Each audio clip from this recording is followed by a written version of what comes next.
Hey guys, welcome to the channel. It's 8th edition 40k. It's Eldar versus Chaos.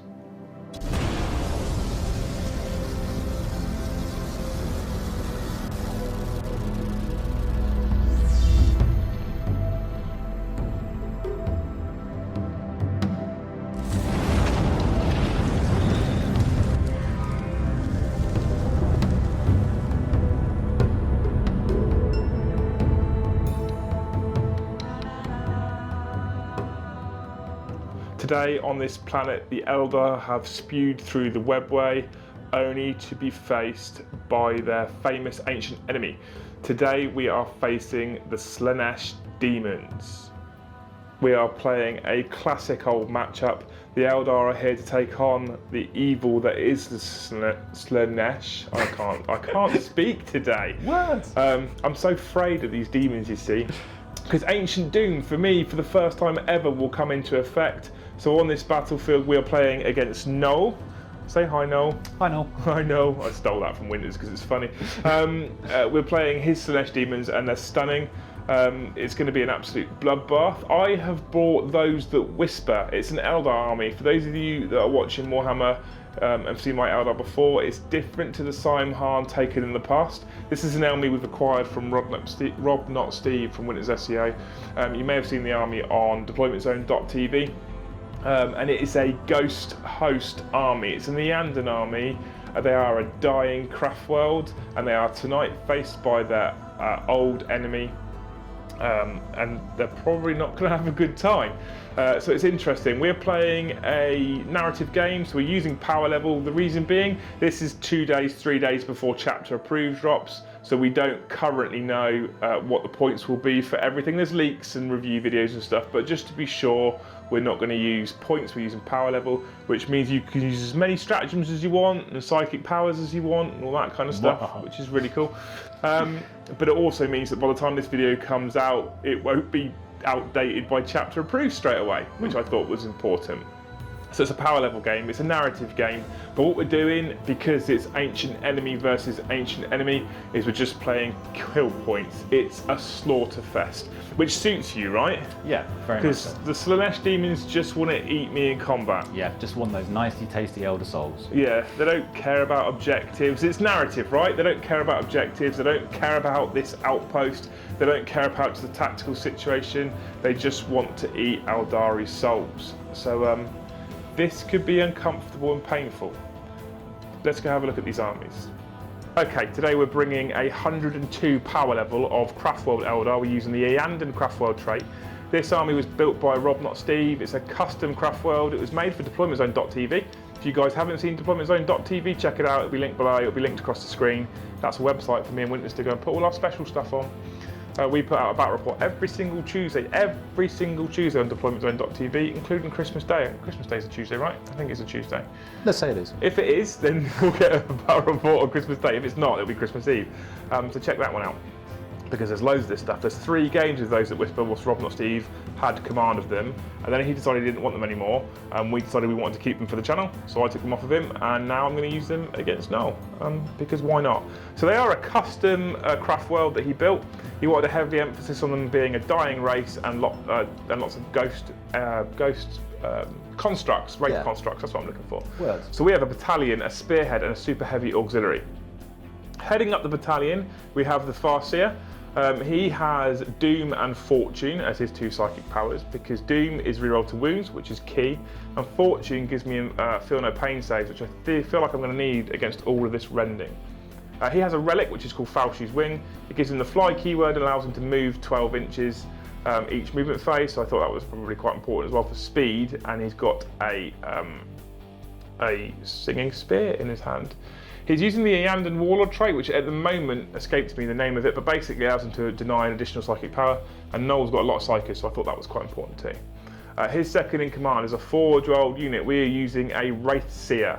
He has a D cannon on his shoulder and a ghost spear in his fist. He also has some psychic powers. They are Wraith specific, Deliverance, Enliven, and another one, which escapes me. Essentially, one of them is a -1 leadership buff to the enemy, or debuff to the enemy, I should say. One of them allows me an additional D6 when I charge or advance and discard the lowest. And the other one gives me a Feel No Pain for a Wraith Guard, Wraith Blade, or Wraith Lord unit within 6 inches. The one that gives me an additional dice for advanced and charge, and that's also for a Wraith Lord, Wraith Guard, or Wraith Blade unit, so I can't use it on the Wraith Knight. But I thought that was quite nice and quite fluffy. He also has a relic, so I've given him the Phoenix Gem, which is one of my favourites of all time. Basically, if he's reduced to 0 wounds, he explodes, he comes back to life with a single remaining, and he can cause mortal wounds to people within range of him. Hate that thing. I know you do. Then we have our 3 troops choices. So we have 1, 2, and 3 units of Dire Avengers, all armed with shuriken catapults because they're actually pretty decent 18-inch range assault 2 weapons. And I'm not used to having a battalion, so no, I've got command points with Eldar. I've got command points. That's why I spent 3 on relics straight away. It's like an early Christmas. And then we have 2 elite choices, which are the 2 squad of Wraith Blades. I've given them the Ghost Axes and Shields because I needed the survivability and the 4-up and vulnerable save against all this AP minus lots, claws and rending claws and all these other kind of claws and swords was probably quite important. It does mean they hit worse in melee, but I figured that the survivability was probably more key in this game that we're playing kill points in. Then we have our Spearhead, which is headed up by this chap in the middle here. This is the Spirit Seer. He also has a relic. I've given him the Citronome of Yandon, which basically means I can activate it once per turn, and all Wraith constructs within a range of him double their attack characteristics for the fight phase. Once that's finished being activated, they then suffer D3 mortal wounds if they use that relic. So there is a risk to it, but I feel like a last-ditch attempt to slaughter Slaanesh Daemons in this game is probably a narrative purpose for using the Citronome of Yandon. In his Spearhead, we have 2 heavy support choices. They're back here. They're 2 Wraith Lords. Each one of them is armed with a shuriken cannon and a Ghost Glaive with shuriken catapults on the sleeves. Big Wraith swords to try and slice through the Slaanesh as they come pouring into us, the horde that they are. And then finally, we have in the last heavy slot in the Spearhead, this thing, the Warp Hunter. I feel a little bit bad for bringing it. Not so bad because it's currently not chapter approved. So chapter approved basically dropped them to 170 points, or 175 points, which is insane. So this thing has a D-flail, which is disgustingly good, and a shuriken cannon. And I've given it Spirit Stones because I want to feel no pain save, basically. So yeah, we've got that thing. Now there's another one I've got. I think it's Vectored Engines, which means I can move, advance, and still shoot. Which is important because that D-flail is also a flamer weapon. I'm probably going to spend a command point for that one and stick it in Cloud Strike because it's got the fly keyword. Finally, we have our super heavy auxiliary detachment, which is this big unit here. This Wraith Knights. I love them. I've always loved them. I've been using them even with the heavy points cost they've got in 8th edition, which is probably about to change chapter approved, so we're led to believe. He's got the Ghost Glaive and Scatter Shield against survivability and fighting you in melee. And we've got twin star cannons on his shoulders. They're pretty decent themselves. So there's lots of melee focus in this army, a lot of melee focus in this army against an army that realistically wants to fight me in melee, right? So it's risky. Ancient Doom can come into effect for the first time almost ever, like I've already mentioned, which basically allows me to reroll failed to hit rolls in the fight phase, but also means my leadership's worse because it's Slaanesh Daemons and they are the ancient enemy. Anyway, you've seen at the bottom here as well probably that we have a total of 9 command points. I'm spending 3 straight away on taking 2 more relics. And I'm also going to spend 1 on Cloud Strike. So we're going to use 4 of these straight away. Which means I have 5 left, which is what I used to have. But if I'd have done that in my old list, I'd have had 1 left. So I'm okay with it. I'm alright with that. All the toys and still got command points. Exactly. It's a novelty for me. So right, that's that. Let's go and look at this evil ancient foe. And here we have 101 power of Slaanesh Daemons. So only 2 power in it. I probably could have made it the same, but I didn't want to. So now you're rocking a battalion and a super heavy orcs, right? That's correct. So you start off with 8 command points. A quick note, those command points are deployment zone command points. You can find them on the merchandise page on the website. There we go. More advertising. So you've got a battalion and a super heavy. So we're rocking 3 HQs, 3 troops and other stuff. So who's your warlord today? Okay, my warlord today is a keeper, which today, because we're playing power level, and because that means it's actually affordable to do so, for the first time, I'm actually going to take her as her own model, which is Arachnal. It's Arachnal, which is the Forge World Demon Lord. Yeah, so basically she's a souped up keeper. She's got lots and lots and lots of stabby sword attacks, and basically Yeah, she can tank a lot more wounds as well. So and she also provides a nice little buff, whereby anything within 12 inches is another penalty on top of the Ancient Doom penalty. I don't like this. I'm glad I haven't got giant blobs of guardians, let's put it that way. So she's the warlord, Zarak Niel. Yep. So that's a super heavy orcs detachment. Then with a battalion, so I'm taking 3 HQs. I'm taking a Herald on Steed. Okay, that's this one down here, right? Yep, right in the middle. I'm also then taking a Herald on Foot. Yeah, there's one over here at the back. And also the Mask of Slaanesh. The mask as well. Because she's lovely. And she provides some nice little buffs to any demonettes around her. But you have to remember that she's the mask, right, and not a Slaanesh Herald. Yeah, like I normally do, which is just generally just take her as a normal mask, forget all the extra buffs, and you know, then regret it and cry in a corner afterwards. Then we've got 3 troop choices here. Yeah, so the troop choices, I'm rocking 50 nets in total, 2 squads of 20 and 1 squad of 10. Each squad comes with the instrument, and the 2 squads of 20 have also got an icon.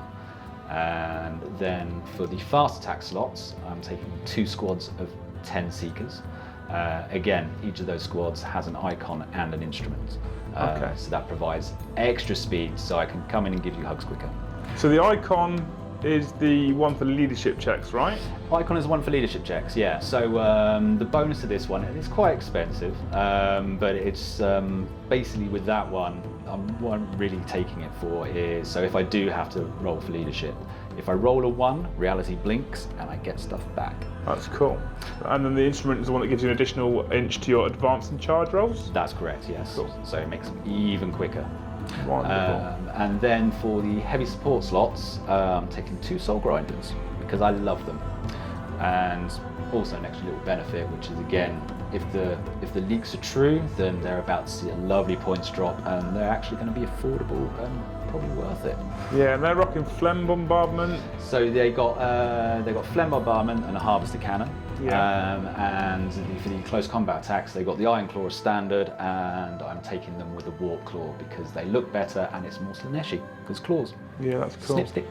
And now I will apologise to people watching this. There's a possibility watching this through my camera lens that the amazing job you've done on the white flesh is washing them out a little bit. It's like a demon glow, I'll be honest with you, it's quite frightening.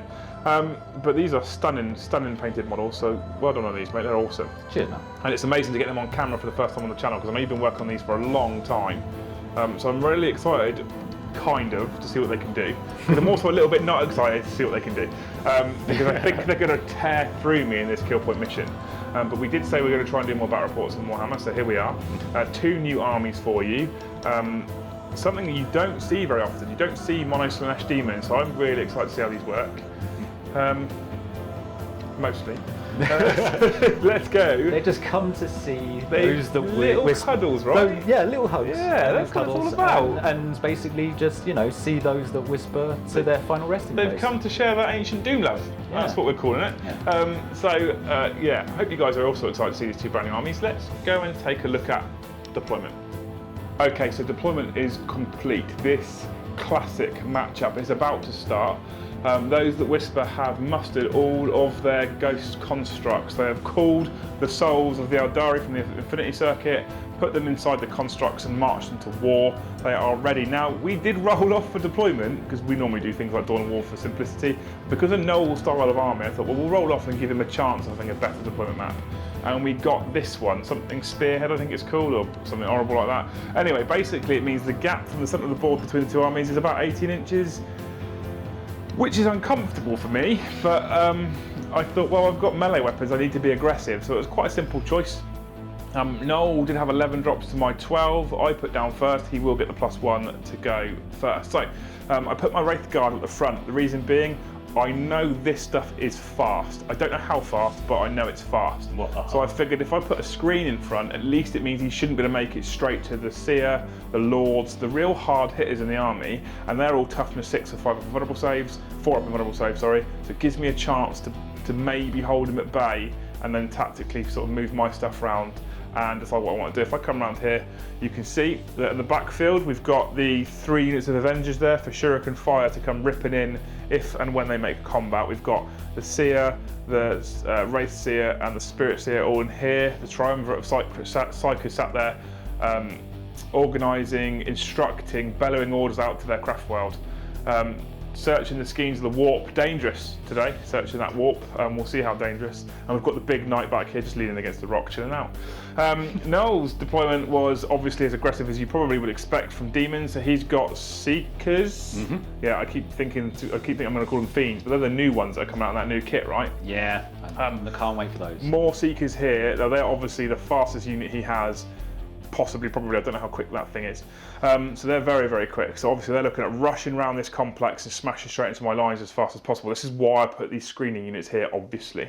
Then we have the 2 soul grinders in the back left-hand corner here. They've got some range firepower. They're no slouches themselves, really, considering they are walker vehicles.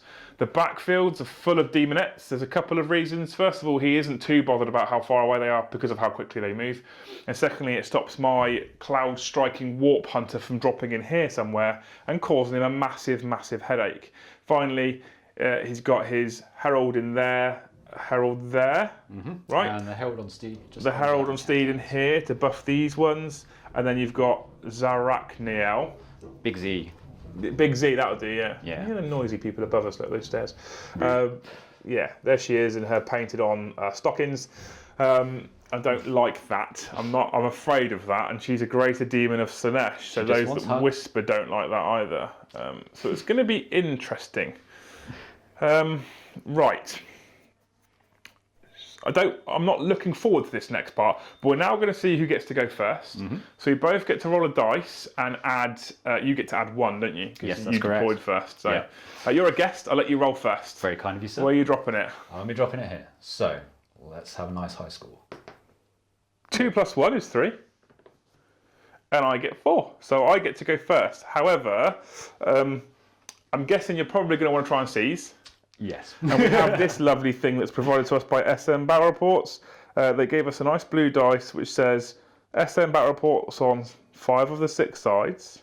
And one of them says, I just stole. And I actually see that a lot. So I don't want to see it again. But I'm going to give you this sacred dice now.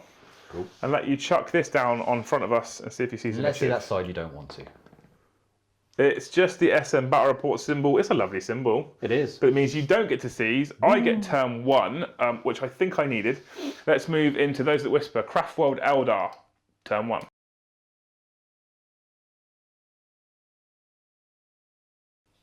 Okay, so we're at the end of Eldar's turn 1 movement phase, and I just said to Noel, I don't think I've ever thought so hard in turn 1 as to what I'm going to do.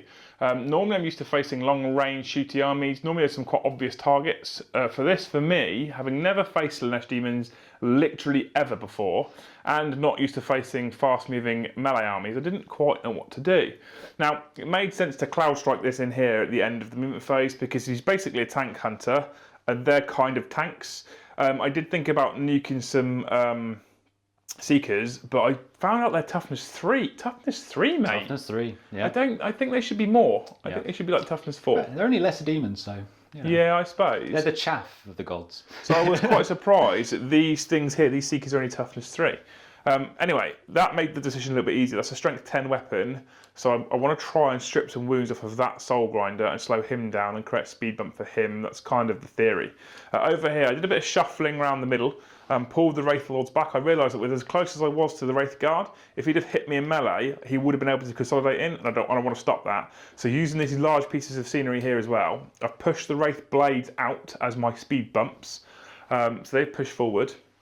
I've pulled the other high value stuff back that have some range firepower. The idea being, I know I'm giving away my tactics now, the idea being that he comes crashing into my speed bumps, they slow him down, and then I can open fire with volleys and volleys of fire and try and slow him down. The Wraith Knight, he advanced and he moved across the backfield. Why? Well, I mean, that's the only logical fight for my Wraith Knight. That is going to be an epic duel if I can pick on a... Demon Lord. I keep wanting to call her a greater demon, but she's a Demon Lord. If I could take on Zarachniel with a Wraith Knight, however, I have found out she's, 20 wounds? So he can do it, but he has to hit every time and wound every time, and you have to fail all of your 3+ invulnerable saves in combat. A point to note, the Spirit Seer, who is in Nya, I didn't tell you his psychic power. I haven't taken the standard protect jinx that you see on every other battle report on YouTube. Instead, we've used enhanced drain. Enhanced gives me +1 to hit for any unit I cast it on in melee, or -1 if I use drain on the enemy. So I can't. It's not like I can reduce her 3+ invulnerable save in melee to 4+ with jinx either. So yeah, maybe that wasn't the wisest choice. Maybe I should have stuck with the one that everyone else is using. Then finally, we've got an advanced roll of a 5 on the seer. Now with Falshu's wing, he has a fly keywords. He moves 12 +5 for 17 inches. That got me to here, which puts me just in range of that. And that's important for the next phase as we move into Those That Whispers psychic phase. Okay, so we're into the Eldar psychic phase. We're going to start off with the Spirit Seer in here. He's going to enhance that unit. They're miles away, but the way Noel's talking, I think they can probably make combat. So we're going to enhance them. Warp charge value of 6. And we're successful on a 9, and he's out of range to deny. So that's cool. They're enhanced. That's +1 to hit in the fight phase, should they hit combat, which means my axes will be able to hit on 3s at least. Then we have the Wraith Seer.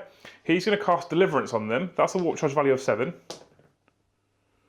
That's 7. The deployment zone dice doing me well right here. Available on the website. That means they have a 6 up for no pain. So we should have buffed those now, which means it's more encouraging for him to hit that speed bump, we hope.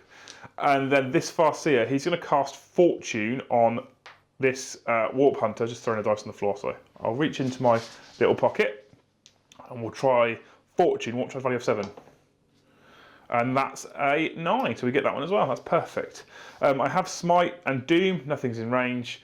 So that's the end of the Eldar Psychic phase. 3 powers cast, very, very successful. Excellent, okay. Now it's going to be, this is unusual for me, because we're now going to move into the Eldar shooting phase, and it's going to be really short. Really short. Absolute torrents of fire coming in. But saying that, I've never used this before. Rob, not Steve, told me it was good. Let's see if it proves its worth. Okay, so because it always works, we're going to split fire. So we're going to fire its D-flail at the Soul Grinder, and we're going to use the Flamer profile. That's the whole point of spending the command point on Cloud Strike. And we're going to fire the Shuriken Cannon at the Seekers over there. So which one do you want to eat first? I don't know. It all sounds tasty. Shuriken Cannon. We'll do Shuriken Cannon first. So 3 shots hitting these on 3s because it's an assault weapon. We hit twice. We wound on 2s, right? Because your toughness 3. Correct. We wound once. AP nothing at that, so you get your normal demon save. Which you is fail, and it's a single damage. So they got 2 wounds apiece. One's taken a single wound. Now for the main event. Now for the Flamer D Cannon Weapon of Doom. I love you, Forge Rod sometimes. Hitting this Soul Grinder. D6 shots. This is why I've saved my command point. 5. I won't use my command point. That will do me. They are auto hits. This is disgusting. You can drop in Flamer range and auto hit. And they are strength 10, so it's 3s to wound. There are 2 2s in there. Do I? Command point. Oh, that was worse. That serves me right. That's 3 wounds at AP -4. So you have 5 up demon saves. 3. AP -4, so 5 up demon saves.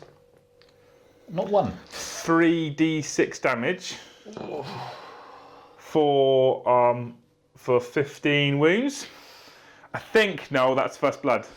That is first blood. I'll take that one. That's horrible. That is a Soul Grinder destroyed. Right. And now I'm going to spend 1 or 2 command points. I think it may have gone up in the FAQ. I have to check on fire and fade. Basically, that means that now I've fired, I can move 7 inches away.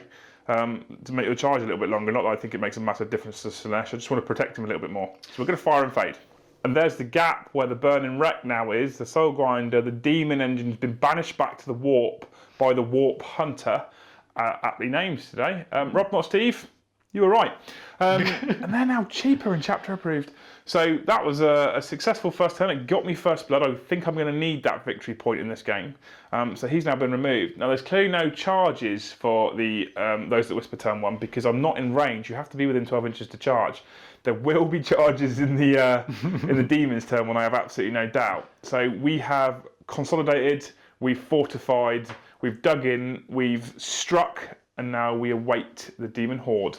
Let's move into Slaanesh Daemons turn 1.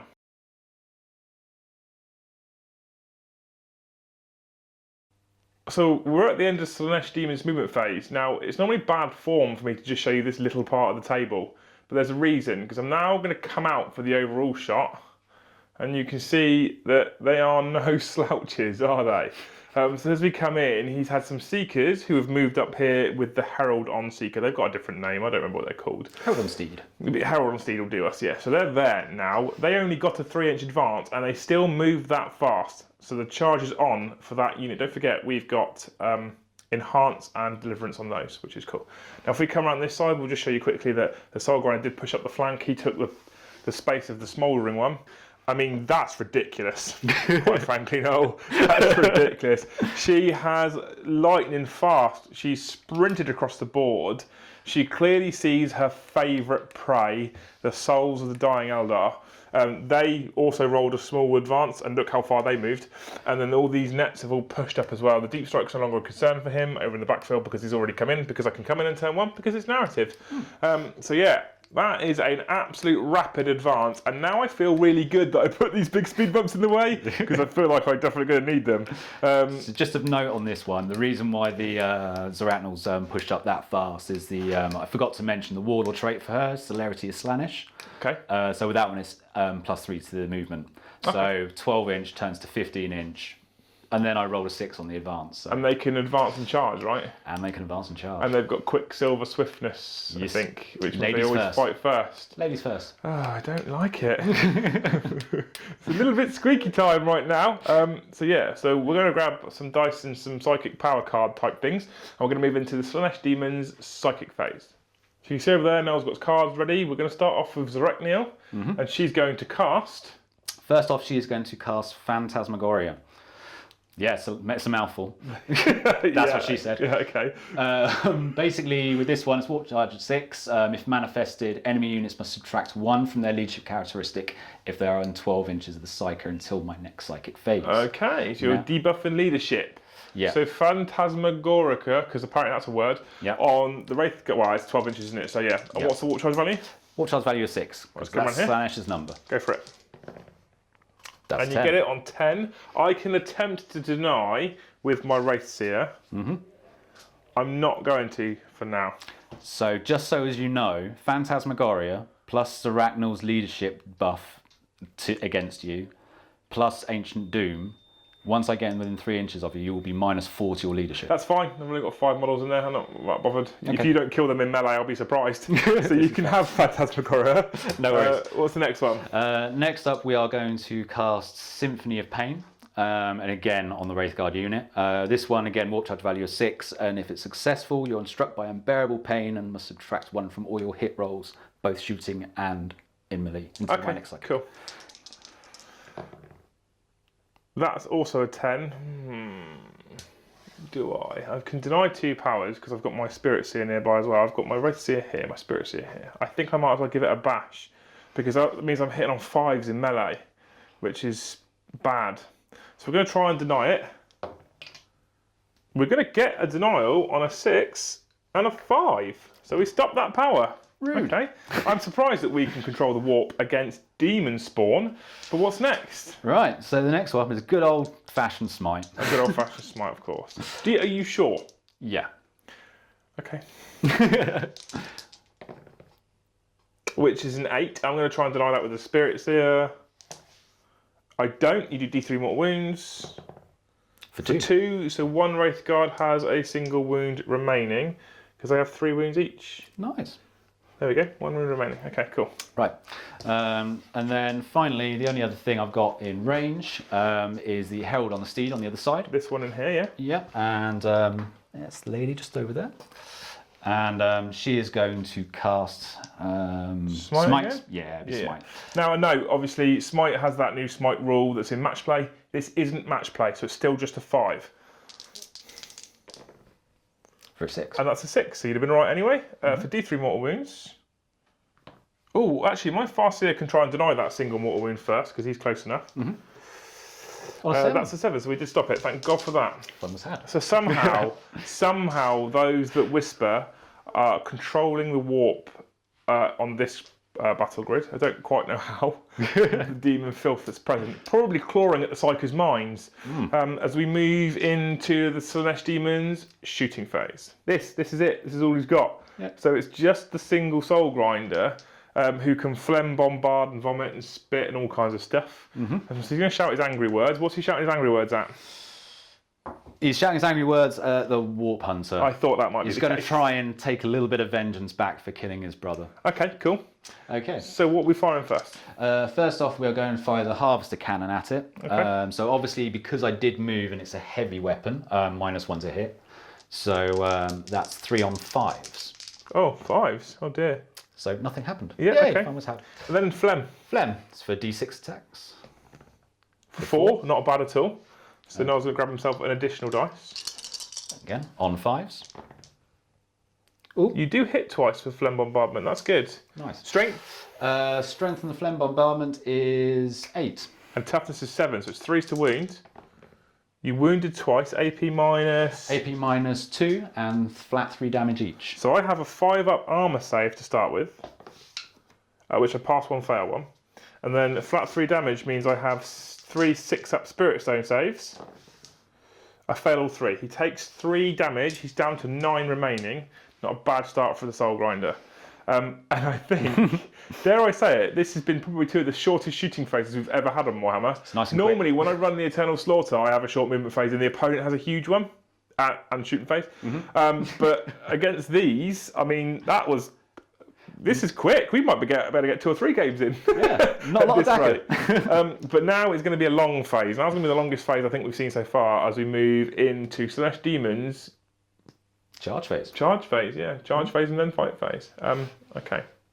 Okay, so Noel's grabbed his charging dice. It's really simple. First of all, we've got these Seekers ploughing into those 5 Wraith Guards. Let's roll up and see if you get enough. That will be enough. 6 inches will be enough. Over here, we've got the Seekers and Zaraqniel. Sorry, the Herald as well. Oh, you're going to put the Herald in? Yep. That's overkill. 7, she'll be in. Yep. Over here we've got Zaraqniel and the Seekers. So it doesn't make a massive difference who goes first because I don't have any Overwatch because he won't let me throw my axes as Tomahawks. So Zaraqniel gets 6 straight in, and then the Seekers, they get 4. I think with the nearest to nearest, you're well in there, to be honest with you, mate. And when you've got your 3-inch pie in afterwards, you'll probably get loads in. So, and it's +1 to the charge anyway because of the instrument. Of course. So I've got no Overwatch. I'm going to let Noel move his models. Okay, we're at the end of the charge phase. These ploughed in with their 6 inches. He ploughed in with his 7 inches. Everything's within range to attack. And obviously these are within an inch of a model that's within an inch, so they can all attack. So Seekers are fine. I'm going to come around here and skip around the back of my light. There you go, behind the scenes. She made it straight in, obviously, because she had enough distance. These are all within an inch of those 2 Wraith Guard, and the 5 behind are within an inch of those. So they can all fight. I don't think it's all that worth me spending 2 of my 3 command points here to interrupt. But I have thought about it. I'm still thinking about it. Noel, where would you like to start? I'm going to start with the Big Z. Big Zaraqniel. Yeah, I would have done because I would have been tempted to interrupt and slap her back. So go on then. She's got, what, 6 attacks, isn't she? 6 attacks. Okay. Right. 6 attacks, hitting on 2s. They all hit. All 6 hits. This isn't going to be nice, is it?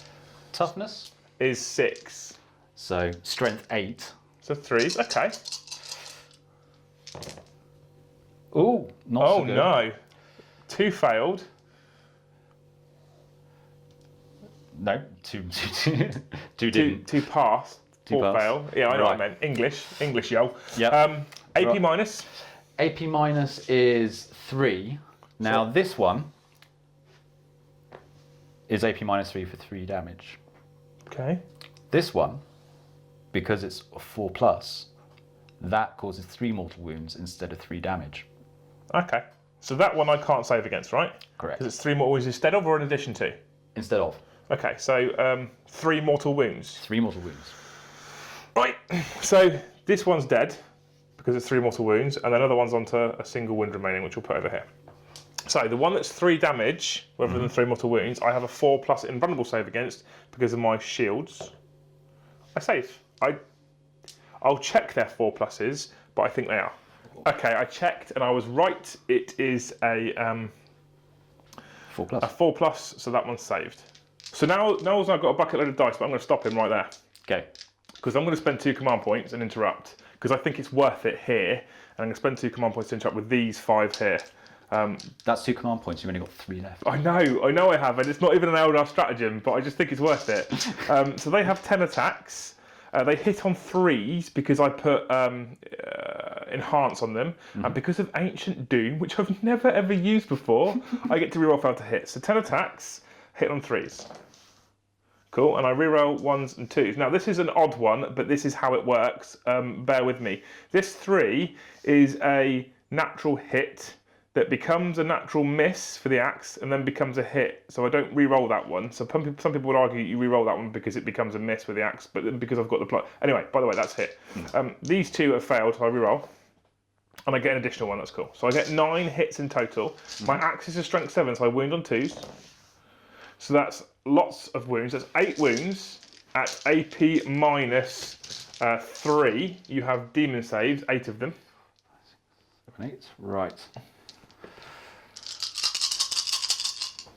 85 ups.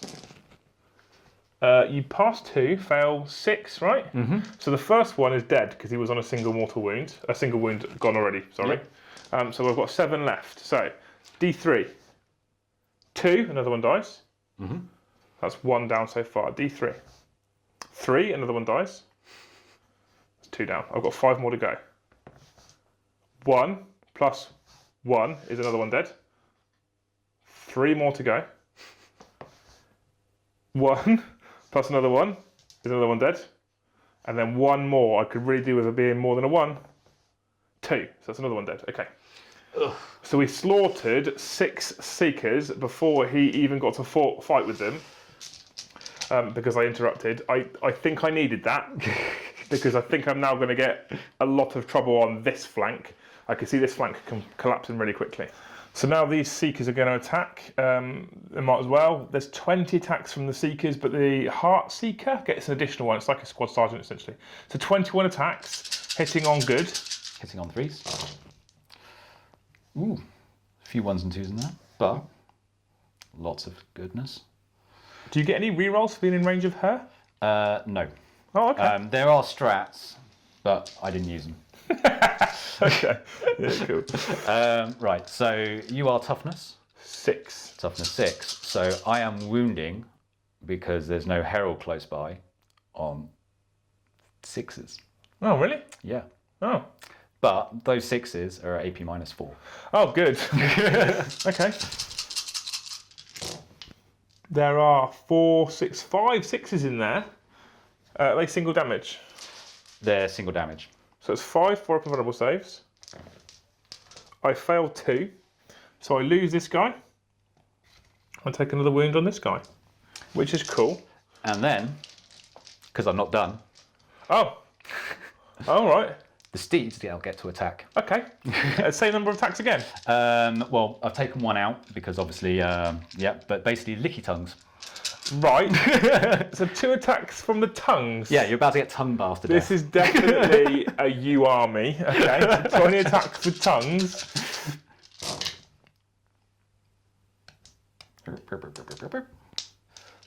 13 hits. Again, wounded on 6s, I guess. No, 5s because it's strength 4 now. Oh, okay. So 5 this time.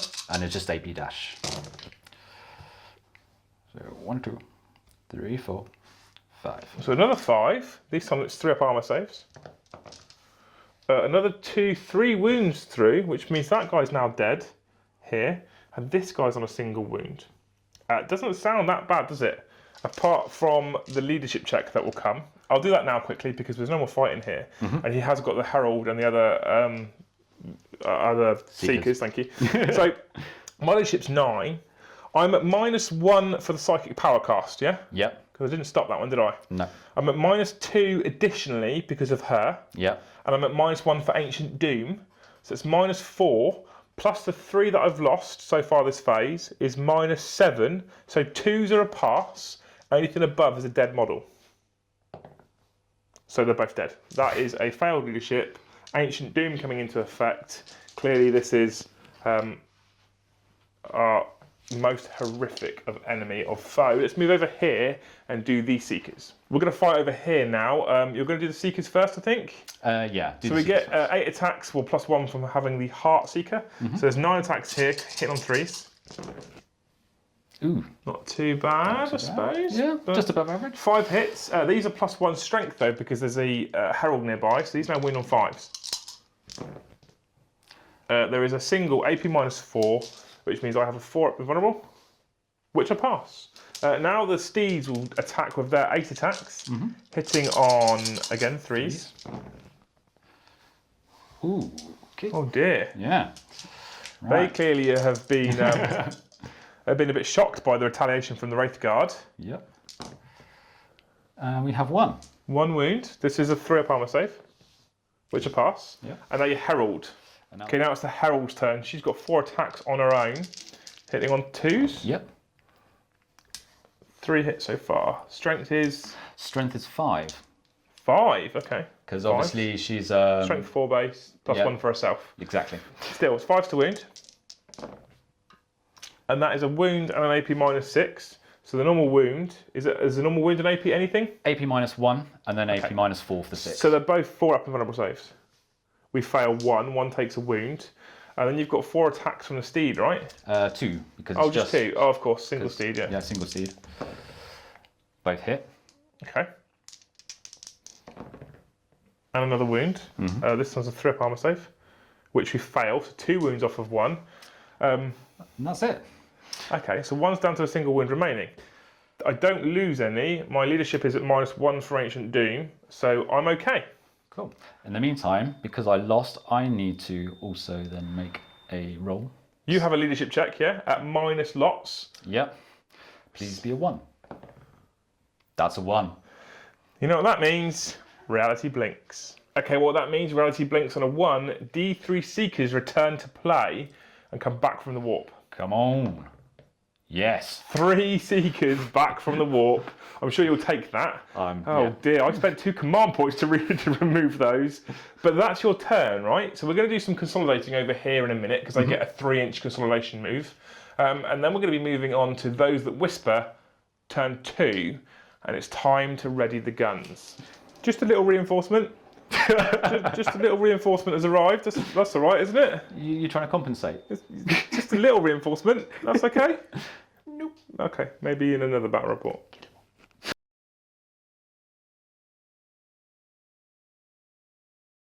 Okay, we're at the end of Eldar's turn 2 movement phase, and it was a hard thought moment. I was unsure. We need to try and fight both flanks at the moment, because if I don't, one could collapse. So what we've done, simply, we've pushed the Warp Hunter forward again, about 7 inches, puts me in range of Flamer of that thing. We saw what it could do last time.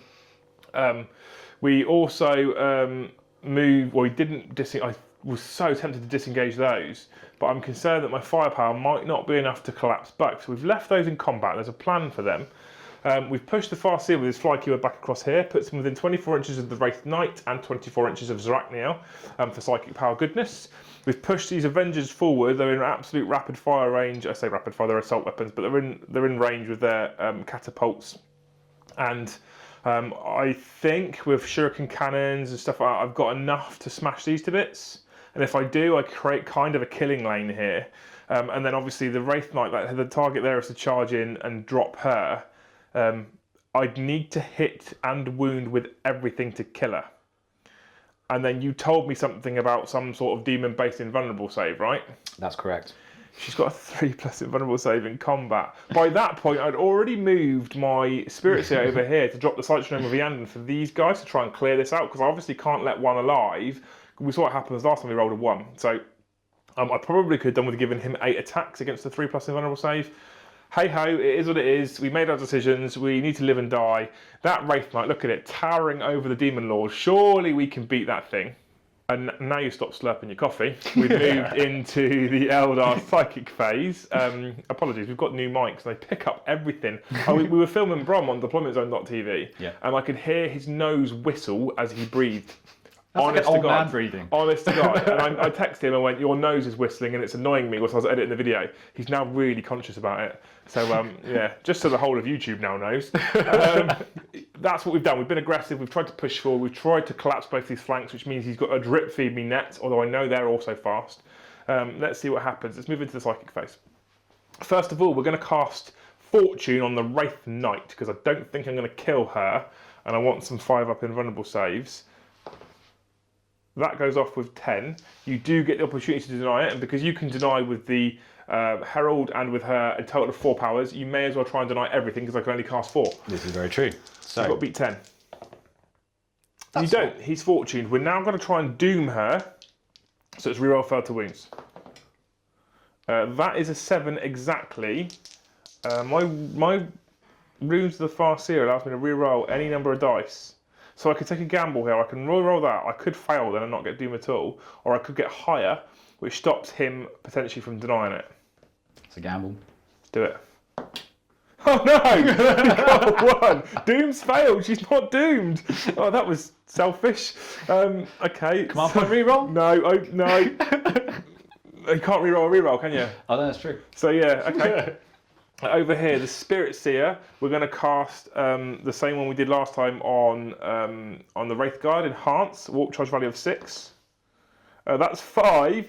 This is a command point reroll for 9, so you have to beat 9 to stop it. I'm out of command points now as well. You didn't, thank God for that. And then finally, the Wraith Seer, he's going to cast Deliverance on these again as well for a Warp Charge value of 7.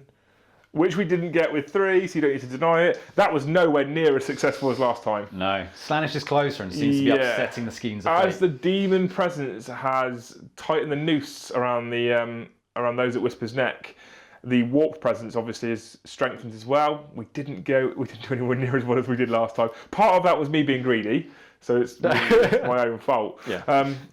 Let's move into the Eldar shooting phase. And we're going to start over here because it makes sense. Everything into the Soul Grinder. So Shuriken Cannon hitting on 3s. Hits twice. Strength 6 after 7, 5 to wound. 1 wound, no AP, so 1 normal save. Fails. Are they 4-up armor? 4-up armor. Are they? Yeah. Oh dear, okay. D6 shots from the Flame of Doom. Hang on a minute, let me double check that. I made Noel check because I thought he was wrong, and I was right. It's a 3-up save, so he saved it, so he takes no wounds. So D6 shots for the Flame of Doom, and I've just realised I've used my command point. Oh no! Strength 10, winning on 3s. Oh, that's not a wound either. That's bad, because I don't have command points for Fire and Fade either, so... okay. It's okay. We can sacrifice this flank as we move around here. I think. Oh dear, I'm upset. Shuriken Cannon and Shuriken Catapults into Seekers. So it wasn't mentioned at the beginning of the phase. I've burned 2 command points. Warp Surge. Yes, I should tell you this because it's the start of any phase. Noel dropped 2 command points on Warp Surge for those Seekers. That gives them +1 to their invulnerable save, put them on 4+ invulnerable save, which is good. Because he knows what's about to hit them. So he's basically going to make me work harder to try and kill these. So, 3 shots from the Shuriken Cannon first, from the Wraith Lord, hitting on 3s. 1 hit, wounding on 2s. And it wounds, and you have a 4+ invulnerable save. Which you pass, so that did nothing. 4 shots from the 2 Shuriken Catapults, hitting on 3s. Okay, so 4 hits. Wounding on 3s. 1 wound, 1's at AP minus lots, but he doesn't care because he's invulnerable save, so 2 4-ups.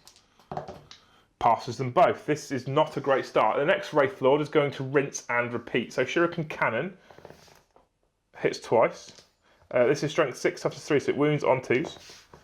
Wounds once, 4-up invulnerable save. You fail, you lose 1. You don't lose 1, you lose a wound. Sorry. Wound. Yep. 4 attacks from its catapults, hitting on 3s, 3 hits. Wounding on 3s. 3 wounds, 3 more 4-ups. 2 fail, so 1 goes down and 1's on 1 wound remaining. Okay. Avengers Shuriken Catapults it's got to be. So there's 10 shots from each squad here. That's a weight of dice. Hitting on 3s. So 5 misses Wounding on 3s. 3 wounds, 4 ups. So 3 4-up saves for Noel. He fails 2, so another one drops, another one's on a single wound. We rinse and repeat with the next squad of Avengers, hitting on 3s. That's not a repeat because it's significantly better. This time, 9 of these Aspect Warriors find their mark, wounding on 3. That's much, much, much better. So there is 7 now of these mini razor discs finding their mark on the Seekers. 7 4-up saves. You only fail 3. So another 1.5 die. Oh no. I don't know what to do next. I thought more would be dead. Okay. Warp Surge helping me out. I need to look at what the D cannon does. Wait a minute. It feels like a waste, but the D cannon is going to fire at the Seekers. Heavy D3 for 3 shots. Strength 10, so 2s. Oh, sorry, I got a hit first. I'm like 3s to hit, I didn't move. What? 1. 1 hits. Oh no. Wounding on 2s. Wounds, AP -4, so you have your 4-up invulnerable save. Don't save this. And he did. A D cannon bounces off the Seekers. What did you say? They fold like paper? Pretty much. The warp is protecting these beasts. I think they're within 18 inches. Those that whisper suffering from the great enemy. The question is, can you fire through your own models? Yes. Are you sure? Yes. Well, they're within 18, so we're going to do that. Maybe kill 1 more. Oh no. So we're going to hit you on 3s. We missed 3 times for a total of 7 shots finding their mark, winning on 3s. Again, we fail twice, so that's 5 now. 5 4-up invulnerable saves on the nets, on the Seekers. Failing 2, so exactly 1 more dies. That's not enough. Now what I wanted to do is I wanted to volley his star cannons downfield and start dropping normal demonettes. Or I thought about sticking them into her to soften her up. Now I'm thinking about smashing those. I'm going to have to smash those. 4 shots hitting on 3s. That's cocked, that one. That's a miss anyway. So 3 hits, strength 6, wounding on 2s. 3 wounds, 3 4-ups. And 2 damage each, so 2 die. 2 die. Okay.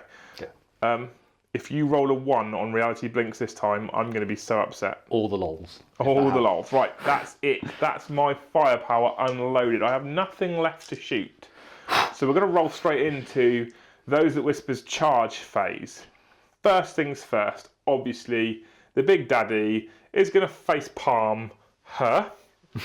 It does look like he's reaching for a grope, doesn't it? A little bit. A little bit. I don't think he can fail. He can't on a 9. He is in combat. The first Wraith Lord is going to try and charge the nets. He needs about 4. He's in. The next Wraith Lord, I'm going to roll for it because I don't suffer Overwatch. I might be able to get him in as well. So let's do some moving. Okay, we made some moves. We pushed him round a bit because I had the distance for the dice here. Because we had the distance too. Basically, it means I'm close to them in a minute, so I can career off down the field and start chopping up demonettes. And what we did here, we had to move 1 up round here to get the other one through here, so I could fight with the Wraith Lords. Very excited to get both of those in. So let's finish off the Seekers first, because it just makes sense to. So 4 attacks with the first Wraith Lord, hitting on 3s. Missed twice. Wounding on 2s. Wounded twice. Warp Surge, does it last the turn or just the phase? The phase. So you're back to 5 up invulnerable saves. Right, how many again? 2. 2. Just 2. Okay. You pass 1, fail 1, d6 damage for 5, so 1 of them has been slain. Bink. Cool. Next Wraith Lord? No, because Quicksilver Swiftness. Quicksilver whatness? Quicksilver Swiftness. Basically, because Slaanesh, and they're all ladies, really, it's ladies fight first. So basically what happens with Quicksilver Swiftness is I would always fight first in close combat, unless it's your turn. Then I essentially interrupt every other combat. Even though I charged? Even though you charged. So now you get to fight me first? Yes. I remember him telling me about this at the beginning of the game, and in the heat of battle I managed to completely forget that. Won't again. I'm guessing you're going to pick your Seekers, yeah? Not your Demon Lord? No, I think the Demon Lord's going to go in. Right, okay. So Zarakniel's going to slap my Wraith Knight. Mm-hmm. Oh no. So 6 attacks hitting on 2s, right? Yeah. 1 miss. 1 miss. So your toughness? 8. 8 against strength 8. So these are 4 ups. 3 of them. So basically 3 of them, except all 3 of them, because they're 4 up, is 3 mortal wounds apiece. For 9 mortal wounds. Okay. Are you sure it's just 9 mortal wounds? Not in addition to? Yep, not in addition to, it's instead of. So 9, 5 up for no pains for fortune. Past 3. So I've taken 6 wounds straight away. Okay. Let you fight now. Okay. I don't know how many attacks I've got now. Okay. So I'm going to fight back with the. Or do I? I'm not. I don't think I'm going to fight with him because you've already struck with her, right? Mm. So I'm not going to choose to activate the Wraith Guard before your Seekers fight. Otherwise, you're going to be able to fight me first there as well, right? But you didn't charge them. Oh no, you're right. 4 attacks from the Wraith Knight hitting on 3s. We hit 4 times. Strength 16, wounds on 2s. I didn't get Doom. I failed to wound with 1. AP's minus, it doesn't matter because you've got 3 up in vulnerable saves. Don't fail these because this will hurt you. I failed 1. Flat 6 damage. Flat 6 damage. So That's she it. is down to 14 wounds. That's all it is. I wanted more. I won't lie to you. Okay, over here. Bringing them so more. now Some you more get to fight me before I. Yep, because Quicksilver Swiftness. Oh no! Right, let Noel grab some dice for his. I'm guessing your normal Seekers and not the Herald, right? Because you're essentially locked in combat, I would get to fight with both of them first before you hit back. Okay, so lots of dice. You might as well. Oh no, the Herald hits on 2, so he's separate. Okay, so we've got what 1, 2, 3, 4, 5, 6, 7 Seekers. So that's 14 attacks plus 1 for having the Heart Stringer Seeker thing in there. Plus 1. Yeah. So he has 15 attacks with the Seekers, hitting on 3s. Do you not get any bonuses for hitting Eldar? You should do. Because I get bonuses for hitting you. Yeah. So only 3 failed, which means there is a total of 12 hits on the unit. Now these are wounding on 5s and 6s are AP minus lots. So there's 1 6, and that's it. Yay, that was successful. So 1 for a vulnerable save, which has failed, which means this guy on a single wound has been killed. Then. So now you've got your steeds with their Tongue bath. 14 attacks. They're like purple Jar Jar Binks, isn't they? Yeah. So 7 hits, I think, from that in total, wounding on 5s. 2 wounds, 3 up saves, pass both. Now your Herald gets to fight, because Quicksilver Swiftness means he can interrupt me and fight first, etc, etc, etc. Basically, he gets to fight first, that's what we're going to say. So Ladies first, Herald in there, she's now going to get to fight. So she has 4 attacks base. Hits all 3, well, 3 out of 4 times, sorry. Yep. She wounds on 5s and 6s. And the 6 is AP minus 3, so I have a 4 preventable save, which I pass, and her steed gets 2 attacks. Which both hit. Yeah, and 5s. 1 wounds, 3 power save. Ooh. Pass. Okay, so now my Wraith Guard get to fight back, thank God. I'm going to activate the Cyclone of Vianden. What is it? That's a relic from him, and a unit within 6 inches, they get to double their attacks characteristics. Ooh. So my 8 attacks go to 16. Crunch time. Actually, wait one.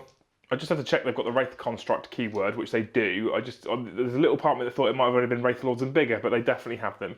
So my 8 attacks base turns into 16, and I hit on 3s because I got off Enhance. Did I get Enhance? I did get Enhance, didn't I? Yes, I think so. Yeah, you failed a couple, but I think you got Enhance. Let's say you did. It's fine. Wait a minute. Yeah, we did. So 16 attacks hitting on 3s. And I reroll failed to hit. Oh, I've got the reroll failed to hit. Oh no, it's a failed wound. So these 1s and 2s, of which there are many, many. There is your advert for Deployment Zone.tv dice. From every good retailer. So clearly the powers of Slaanesh are clawing at the Eldar minds and souls now. These are rerolls. That's better. So that means out of 16 we've got 15 hits. Okay. So I'm not going to count those two yet. He's just not even going to help. These wound on 2s. Okay, there is a few here that fail to find their mark against the Slaanesh Demons. Obviously their speed proving difficult to strike them. So 6, 7, 8, 9, 10, 11 5-up demon saves. 11. Come on. He's made 1. So that's 10, and they're D3 damage a time. So the first one kills 1, the second one kills 1, the third one kills 1. There's only 7 of them in total. The fourth one kills 1, the fifth one doesn't kill 1, but the sixth one will then kill 1. The seventh one kills 1, the eighth one kills 1. That's the squad wiped. And that would have been another 3 wounds. So yeah, your squad's dead. I didn't target the Herald at all. So you don't, you're still locked in combat there. And that's the end of my turn. Now, Bink. I did get a single victory point so far for killing that unit. However, you have a leadership check over here. Now, you lost almost all of them, right? I lost 8. Now, because, and let me just double check this, within 6 inches, Yeah. I can use her leadership, which is 10. Okay. So you've got 2s to pass. 1s give you models back. Yes. So we need a 1. Roll low. That's not low enough. That's a 3, which is 1 above. So you lose another 1. But still lock the Wraith Lords up. Okay. And now we get to move into Slaanesh Demons turn 2.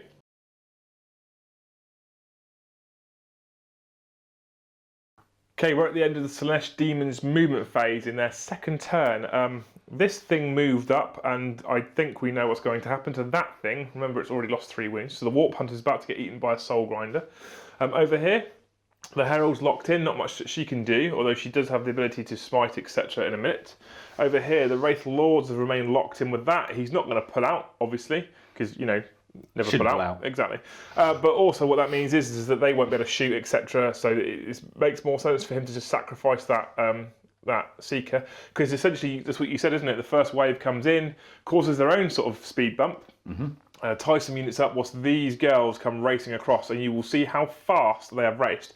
Now, I won't lie to you, I did think for a while that the Warhammer dice I had provided Noel were mildly weighted, because they rolled a 6, they rolled a 6, the Mask rolled a 6, and that Herald rolled a 5, and I was like, that's ridiculous. Same dice then rolled a 2 for those, so they didn't move quite so far. I did think that there was a possibility he did a little bit of cheating there. We weren't okay with that, but no, obviously he didn't. The gods favoured me. That's Yeah, of course, yeah. The god of Slaanesh is on your side, right? Yep. And not on mine. However, we have no shooting phase. Oh, yeah, we do. Yeah, we do. Oh, for Christ's sake. I was about to say we do have the important psychic phase. What are you going to do and where, good sir? Right. I think we'll start off at the far end. So the Herald on the steed. Yeah. This one here. Yeah. Will smite those guards. She's going to smite the Wraith Guard. So, warp charge value of 5. She gets it on 6. We are obviously going to try and deny unless you want to reroll that 1. Posture, command point. We've got 1, 2, 3, 4, 5, 6. So I would, because yeah, you can't get any worse, and that 5's a pass anyway. For a total of 9. I match it, I don't beat it, so he gets his smite for D3 mortal wounds. For 2, so that's 1 Wraith Guard on a single wound remaining. Ow. Cool, okay. Over here, we've got here, right. And there's some other psychery things over here now. Right, so what we're going to do is we'll Because she's only got the one thing. Actually, no. We'll cast. I'm changing my mind. I'm changing my mind. Tactical precision here from Noel. Not winging it in any way, shape, or form, Exactly, guys. yeah. Got a plan. It's all up here. Come on, anyway. Okay, what we're going to do? Right. Okay. Let's start off with Zaratnor. She is going to cast Phantasmagoria on. Yep. Okay. For 6. That's It gets it on an 8. I'm going to try and deny with my Wraithseer. And I don't. I only get a 6. So the demons are starting to control the warp as we expected. Yeah. Which actually made no sense. It's -1 leadership anyway. But at least you, I don't know, try to deny once. Can you not do your Cophic choir thing?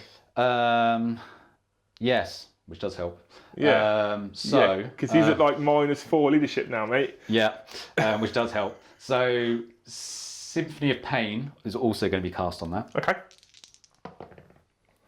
Which doesn't go off unless I burn. You can command point it, it's narrative. Yeah, let's do it. That's an 8. Again, I'm going to try and deny it with this. Which one? Who's this from?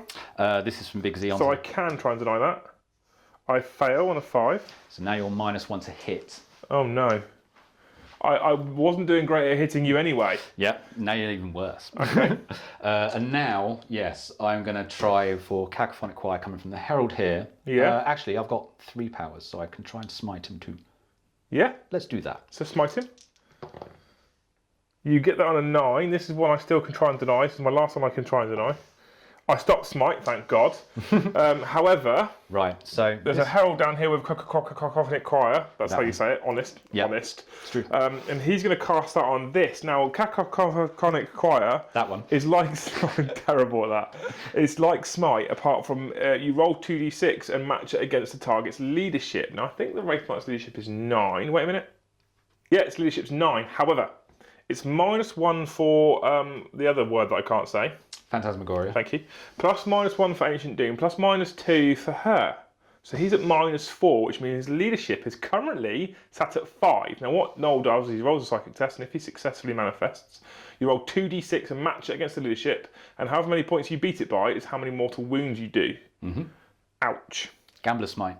It's Gambler's Smite, but if it goes off, you can do huge. If he gets a cast of above 10, like Smite, you get bonuses, but it's +2 to the amount of mortal wounds, or -2 to +2 to my leadership. Basically +2 to the dice result. Yeah, exactly. So yeah, so does it go off? Right. I can't deny this.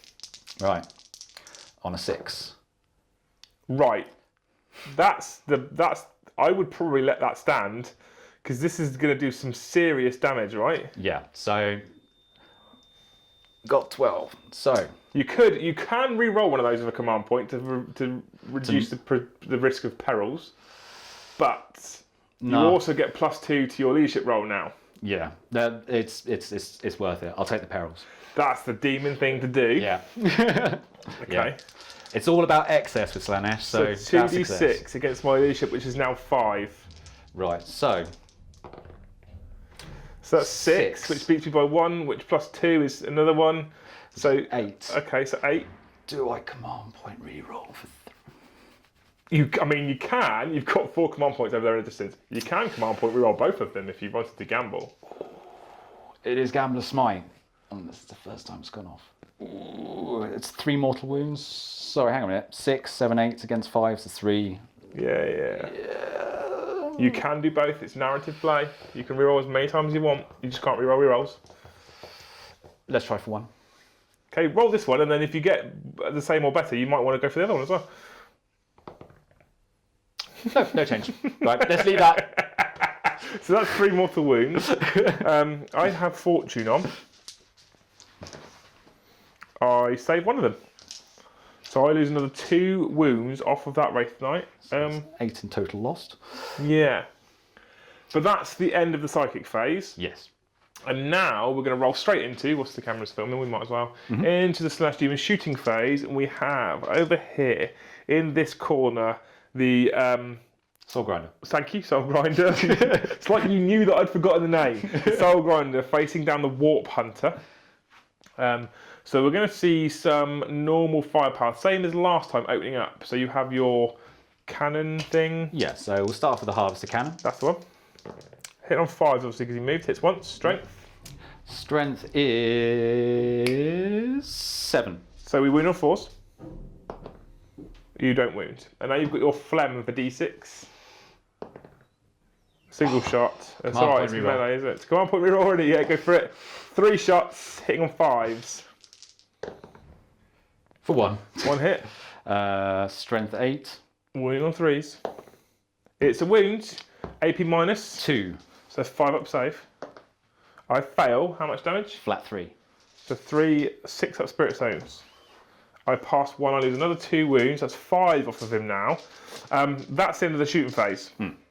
Quick and simple. So now we're going to roll straight into Slaanesh Daemons' charge phase, and there'll probably be some Overwatch this time around. Now, I'm going to do this Overwatch on camera.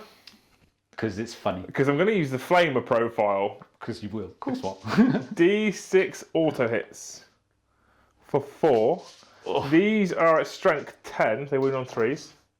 Oh no, I wound twice. AP minus 4. So you have your demon save. 5 up demon saves. Both fail. 2d6 damage. 4. That's it. 4 wounds off of the Soul Grinder. Over here, Noel's going to declare some more charges. Yes. So, these nets aren't in range of these. However, they are in range of the Wraith Knight. That's up to you. These ones, however, they are 10 inches, well, just under 10 inches away from there. We measured it earlier, that's how we know. So they need a 9-inch charge, but with the banner, the icon, they only need an 8-inch charge. No, yeah, an 8-inch charge. Yeah, so it's 8 inches for those. So let's see if there's an 8-inch charge in them. No. That's a 6. That's not going to happen. Are you wanting to charge this with these? It's a longer distance. Because there's no reason really not to. Yes. Okay. Nope, they only got a 5. There's 2 failed charges. Yep, dice are failing me. Let's move into Slaanesh Daemons' fight phase. So Noel's been doing some arguing with himself, basically. He has an Iron Claw and a Warp Claw. Both of them hit on 4s. I thought Soul Grinders were better than that. The Iron Claw gives him 5 attacks, and the Warp Claw doubles that number, so it's 10 attacks. And he was umming and ahhing. Basically, one of them is strength 16, so it wounds me on 2s, AP minus 3 and D6 damage. The other one is strength 8, AP minus 2 and a D3 damage. You've decided, haven't you, that actually having 10 attacks hitting on 4s is better for you than having 5 attacks hitting on 4s. Slaanesh's way. More. Always more. Always more, yeah. That's the name of the channel as well, right? So 10 attacks hitting on 4s. I kind of hope this goes well for you. I'm glad you picked the high number of attacks. Yes. On that roll. Yeah. Definitely. That was unfortunate. Anyway, they wound on 3s. We're going to move swiftly on over here, where Noel will get to pick his next unit that fights. I think we know who it is. Let's try and regain some of that Slaanesh Demon pride, right? Because that was dreadful. Oh dear. The Soul Grinder, bathed in warp fire, clearly couldn't see where it was swinging its claw. Okay, so Zarachniel, 6 attacks, hitting on 2s. She can do it. Fails once, 5 hits, 4s to wound, and they cause 3 mortal wounds. 1. Just 1? Just 1. Okay. 3 5-ups. I pass 1, fail 2. I lose another 2 wounds. Okay. Now it's your turn to fight with your 2 thingies, so we'll come right back when they're done. Okay, so we resolved the attacks with that Seeker there, and I've just stopped Noel. And the reason why I've stopped Noel is because he did do a wound on there, and he was going to go on to these to kill these. I forgot I activated the Cyclone of Vianden. Basically, I was supposed to, at the end of my turn, roll a d3 for each Wraith construct, and they suffer that many mortal wounds. I'm going to do that now, because that has an effect on what he can then kill afterwards. So, the first one on the far left, d3. 3, he's dead. Second one, d3. 3, he's dead. Third one. He's dead. 4th one, this is upsetting. They all died. What? So the Cyclone of Vianden obviously made us slaughter most of those, but they would have all died. Now, that would have affected what he would have been able to do. So, let's do that now. So I'm aware this is completely out of sequence, but I want to do this because it makes sense. So I rolled 2 5s, 2 6s, which meant the Sight Strom of the Anden would have killed all 4 of those Wraith Guard. Okay. You then smited successfully, but we can't remember how many mortal wounds you did, right? So let's... It was either 1 or 2 mortal wounds. So my suggestion is we roll a dice. On a 1, 2, 3 it was 1 and he suffers 1 mortal wound. On a 4, 5, 6 it was 2 and he suffers 2 mortal wounds. So 2 mortal wounds off of the Spirit Seer, which puts him on 2 remaining. I know this is out of sequence, like I say, it's important. I think we get this right. Do you not get any feel no pain saves against? No. Not for the Spirit Seer, only for the Fire Seer. So he would have then obviously, having moved after I killed myself and then smited, he would be nearest to him and he would have charged him, right? Yeah. It makes sense. You get to fire Overwatch on him. I have a shuriken pistol. I'm not sure it's worth the effort. It wasn't. But thanks, Noel. I appreciate the effort. Every little helps. However, it was important to me that we made sure we got that right, because the difference between having 4 Wraith constructs stood there and now not is huge, because that Herald can now probably rip through him and come charging into Dire Avengers. So I think that was important. I wanted to make sure we did that. And I'm sure you're happy now as well. It's jolly decent audio. And yes, I'm a little bit more breathing easy. Yeah, I mean, it is a relic that I use. The risk is that you suffer D3 mortal wounds per Wraith construct. That's what happens. That's what the dice do. So the Slaanesh gods and dice gods clearly hand in hand, skipping around the room. Let's move on to your next fight, which will now be this one, which instead of fighting 4 Wraith constructs is fighting the Spirit Seer. Cool. Right, so Herald hitting on 2s. Cool, so that's 2 hits. Toughness is? 3. Right, so winning on 3s. That's 1. AP nothing. AP -1. Invulnerable save. Passed.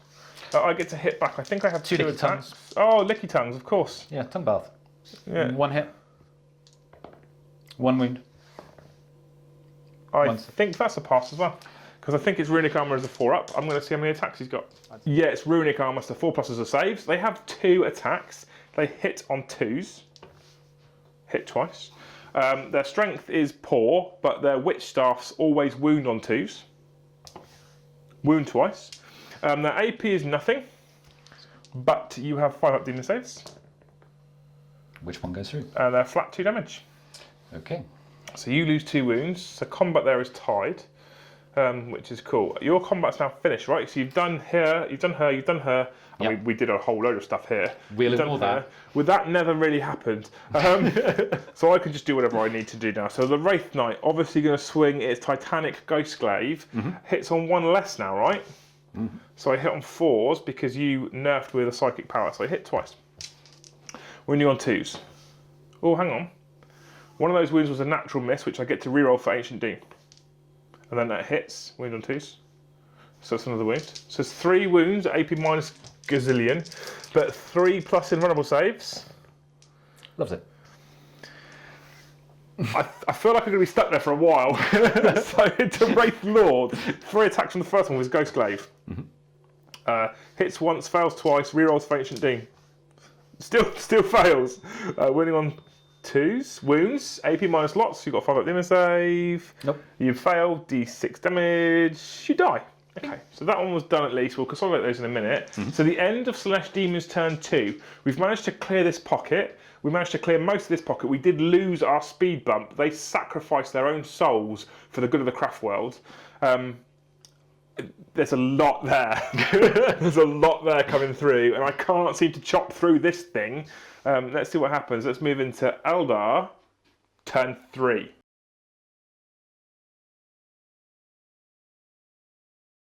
We're at the end of the Eldar's turn 3 movement phase, and I'll be honest, with how fast he moved in turn 1, I'm a little bit surprised I got here, so I'll take that. Now, here the Warp Hunter fell out of combat. Fly keyword, I can still fire. Flamer auto hits. There we go. So we know the plan for that. That's his own fault for being so terrible. In here, the Spirit Seer fell out of combat. He's okay in combat, but there's a pair of smites here that I think can remove that Herald. That's important. The Dire Avengers have all pushed forward here. Shuriken Fire can draw line of sights down to Demonettes. I think it's important we try and start thinning the herd as the Walking Dead come flying through. These 2 Wraith Lords, it makes more sense to fire over here and charge over here, but she's a pain in the ass. So I think I'm going to probably chuck them into her. Meanwhile, he's continuing to try and grape. Noel did remember, however, that in his psychic phase, this herald, when casting the minus leadership powerful cacophonic choir, That one. he perils on 2d6, right? Yeah. So you should have suffered D3 mortal wounds, and you're going to roll that now. For D, so that herald suffers 2 mortal wounds. That shows you that we do remember our rules on Warhammer, just 2 turns too late, like with the Cyclone. So it happens. Anyway, we're going to roll straight into the Eldar psychic phase. Okay, we're going to start with Deliverance from the Wraithseer onto this furthest Wraith Lord. Warp charge value of 7. I get it on many. That's 9, so Noel gets the chance to try and deny. You fail, so he now has a 6-up feel no pain. Next, the Spirit Seer is going to cast Smite on the Herald. Come on. Nope.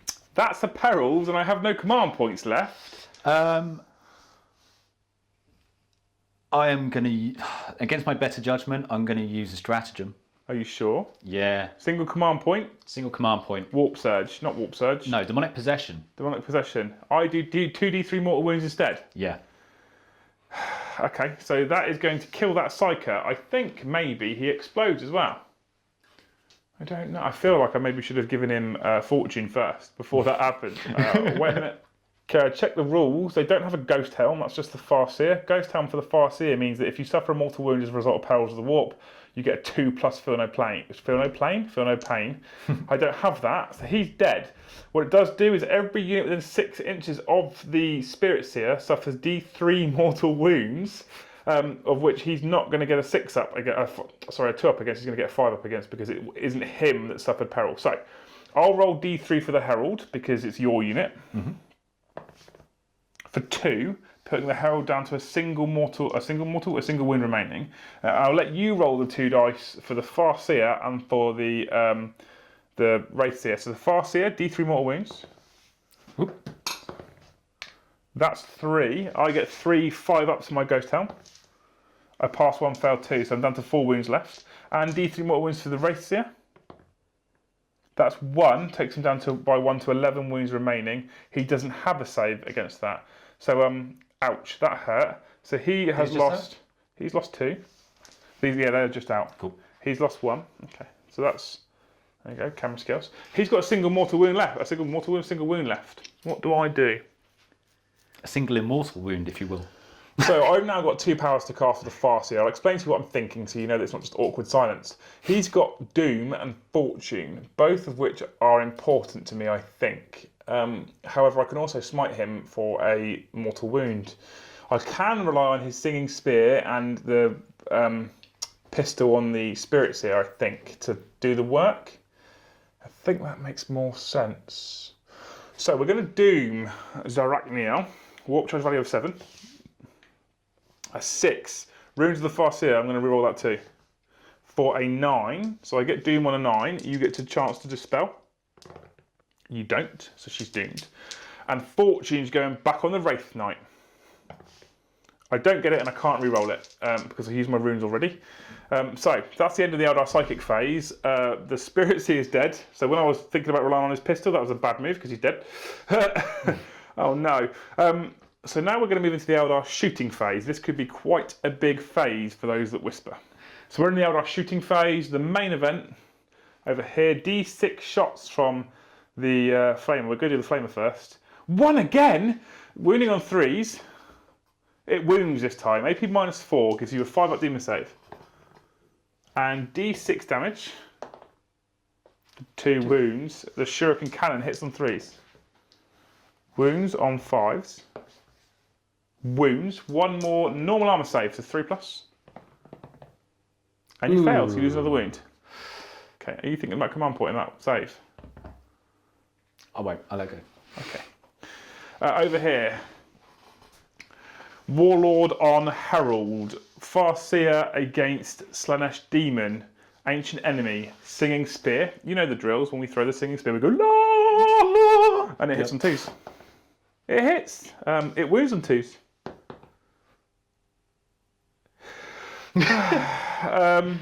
D cannon. Herald. D3 shots. Whoa, I'm going to get rid of that dice. Hitting on 3s. We hit. Strength 10, winning on 2s. Oh. I mean, I'm glad you find it really funny. Okay. You couldn't write it. He's still the nearest to those dire avengers, so we're going to open up with them. Okay, 5 dire avengers into the herald. I need to remove this herald and collapse this flank, hitting on 3s. Although I advance with with battle focus, I can move and advance and shoot without no penalty.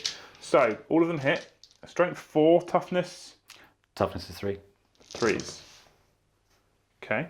So I failed 3 times, which means there's 7. 7 5-up demon saves. Will the herald survive this? Probably not. No. Okay. So the herald's finally been slain. That took a lot more than I expected, and it removed 10 shots that I was going to try and save for thinning out the herd. So let's go over here now. Let's open up. So dire avengers onto nearest squad of demonettes. 10 shots, hitting on 3s. Toughness 3. 8 of them have hit. We wound on 3s. 3 of them failed. That's 5 5-ups. You save 2, fail 3. Next squad are going to rinse and repeat. Do the same thing into the same squad. Hitting on 3s. 2 misses again. Wounding on 3s. 4 fail to wound, which means there's only 4 5-up saves this time round. And the warp is protecting. Only 2 more are slain. Okay. So now we're going to go into this Wraith Lord right here, who's going to fire his Shuriken Cannon and Shuriken Catapults into the same squad. So catapults, 3s. 3 hits, 3s. 1 wound, 1 5-up. Oop. That's a pass. This is getting silly. Shuriken Cannon hitting on 3s. All missed. Next Wraith Lord, rinse and repeat. They're demonettes. I know. No, at the beginning of the game, they fall over to a stiff break. They don't. Hitting on 3s of his Shuriken Catapults. Missed twice. The demons clawing at the minds of the Eldar. 2 wounds. 2 5-up demon saves. Shuriken Cannon. Hits twice. Wounds on 2s. Wounds once. 5-up demon save. The thing is, I can't even be mad because I gave him these dice. So after all that, we killed 4 demonettes. Now, I honestly... And a herald. And a herald. I honestly said to him at the beginning of my turn that my intention was to thin this down to almost nothing. Maybe take a couple off of that squad, slow the herd down. That was a failure. So now we're going to move into the charge phase. I'm not going to because they might break. Yeah, that's fine. And he'll go in as well. Yeah. And again, his charge distance was, just so we know, big enough. So we're going to go to the fight phase. Now, I get to fight with a model that charged first, right? Because even with Quicksilver Swiftness, I still get to fight first. That's correct. So any one of the Wraith Lords will do. Ghost Glaive, 3 hits, hitting on 3s. I don't get to reroll because I didn't miss any. Strength 9, your toughness is 8 or 7 or something. So I win on 3s. Yep. And you're doomed, so I get to reroll failed to wounds. Cool. So that's 3 wounds, all at AP minus lots, but you have 3 up invulnerable saves. You failed 2, that's 2d6 damage. Oh, this could hurt. That's 9 wounds off of her. 9 wounds off of her. She now gets to fight back because Quicksilver Swiftness basically means she gets to interrupt for free. Who are you going to fight, my good man? Oh. The Knight or a Lord?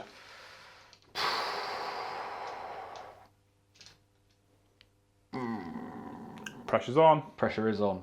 Noel's decided to remain absolutely and utterly balls deep, and all 5 of her reduced attacks are now going into the Wraith Knight. What does she hit on now? Still 2s? Still 2s. Okay, so 5 attacks hitting on 2s. Missed only once. 4 hits. Strength? Strength is... Is it gone down? No, strength hasn't gone down, so it's still strength 8. So, 4's to wound.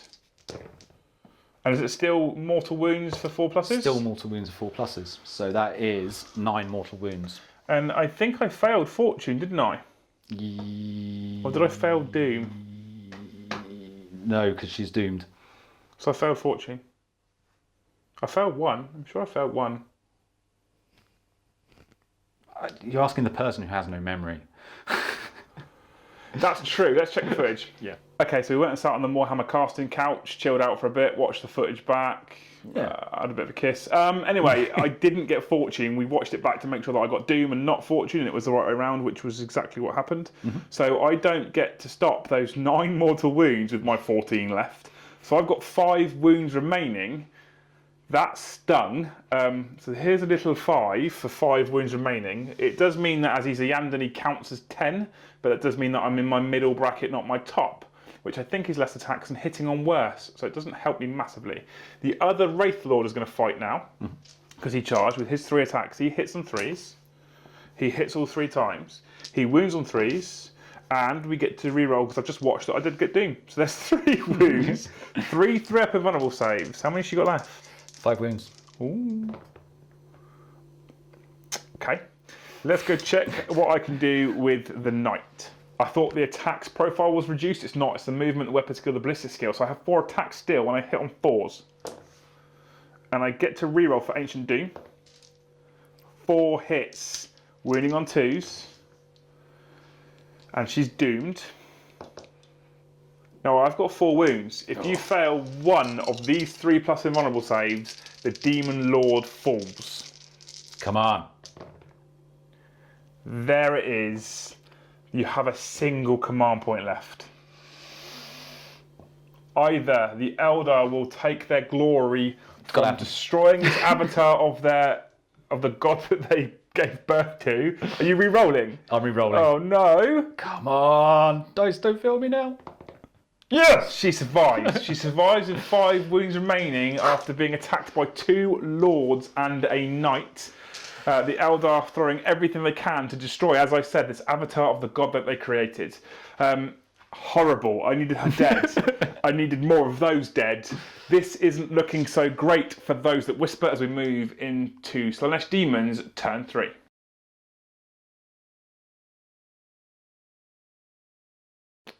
So we're at the end of Slaanesh Daemons turn 3's movement. In fact, turn 3. The Soul Grinder moved back up, then playing Kiss Chase across the side of the board as per norm. Over here, some big advances means there is a horde of demons upon the Eldari.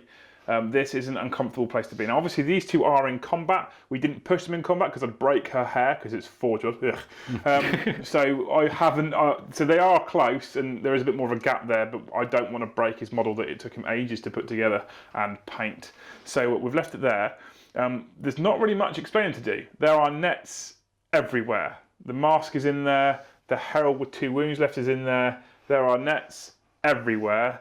This could be uncomfortable. We're going to roll straight into Slaanesh Daemons' psychic phase. And you know what you want to do, right? Yeah, let's say yes. Let's say yes, because it's easier that way. So go on, where are we going to start? Right, okay, so Big Z, we are going to cast Symphony of Pain. That long break was because he didn't know what he was doing. So for 6. Get it on an 8. I'm going to try and deny with my Wraithseer. I stop it on a 10. Pooh. Then we're going to cast Phantasmagoria, and that will be on.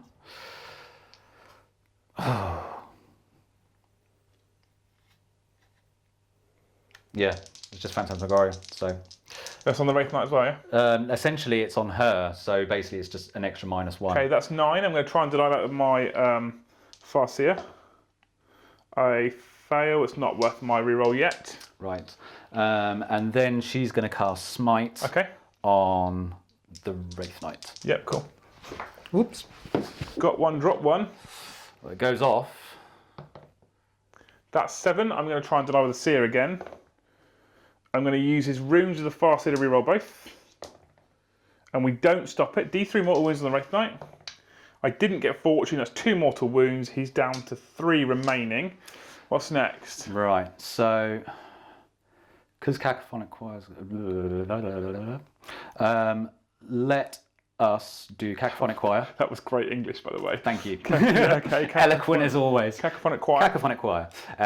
So Cacophonic Choir. It's the closest enemy unit. Who's this from? This is from her. Bing. So she can pick the Avengers, really. Although I'll let you have the Wraith Lord because of where he stood, although we know he's in combat, just because you would have moved there further if you had the space. So it's up to you. Who do you want to go for? Let's go with the Knight. Lord. Yeah, Lord, okay. Cool. So again on the 6. And that's an 11. And with my Eandon Warlord trait, the Farseer can attempt to deny a third one. 10, I don't make it. And you get +2 now, don't you? Yes. So my leadership's 9. Right. So Zaracnal's on a reduced profile, so it's -1 to leadership. Okay. So -1. Ancient Doom is another -1. Plus Phantasmagoria. -3. Current leadership 9. So 6. So you have to beat 6 on 2d6. 2d6 plus 2. That's 8, 9, 10. And I lose a number of wounds, right? Equal to the amount you beat me by. Yeah. So 6, 10, so I lose 4 mortal wounds. So 4 mortal wounds off of that Lord. There's nothing I can do. He goes down to 5.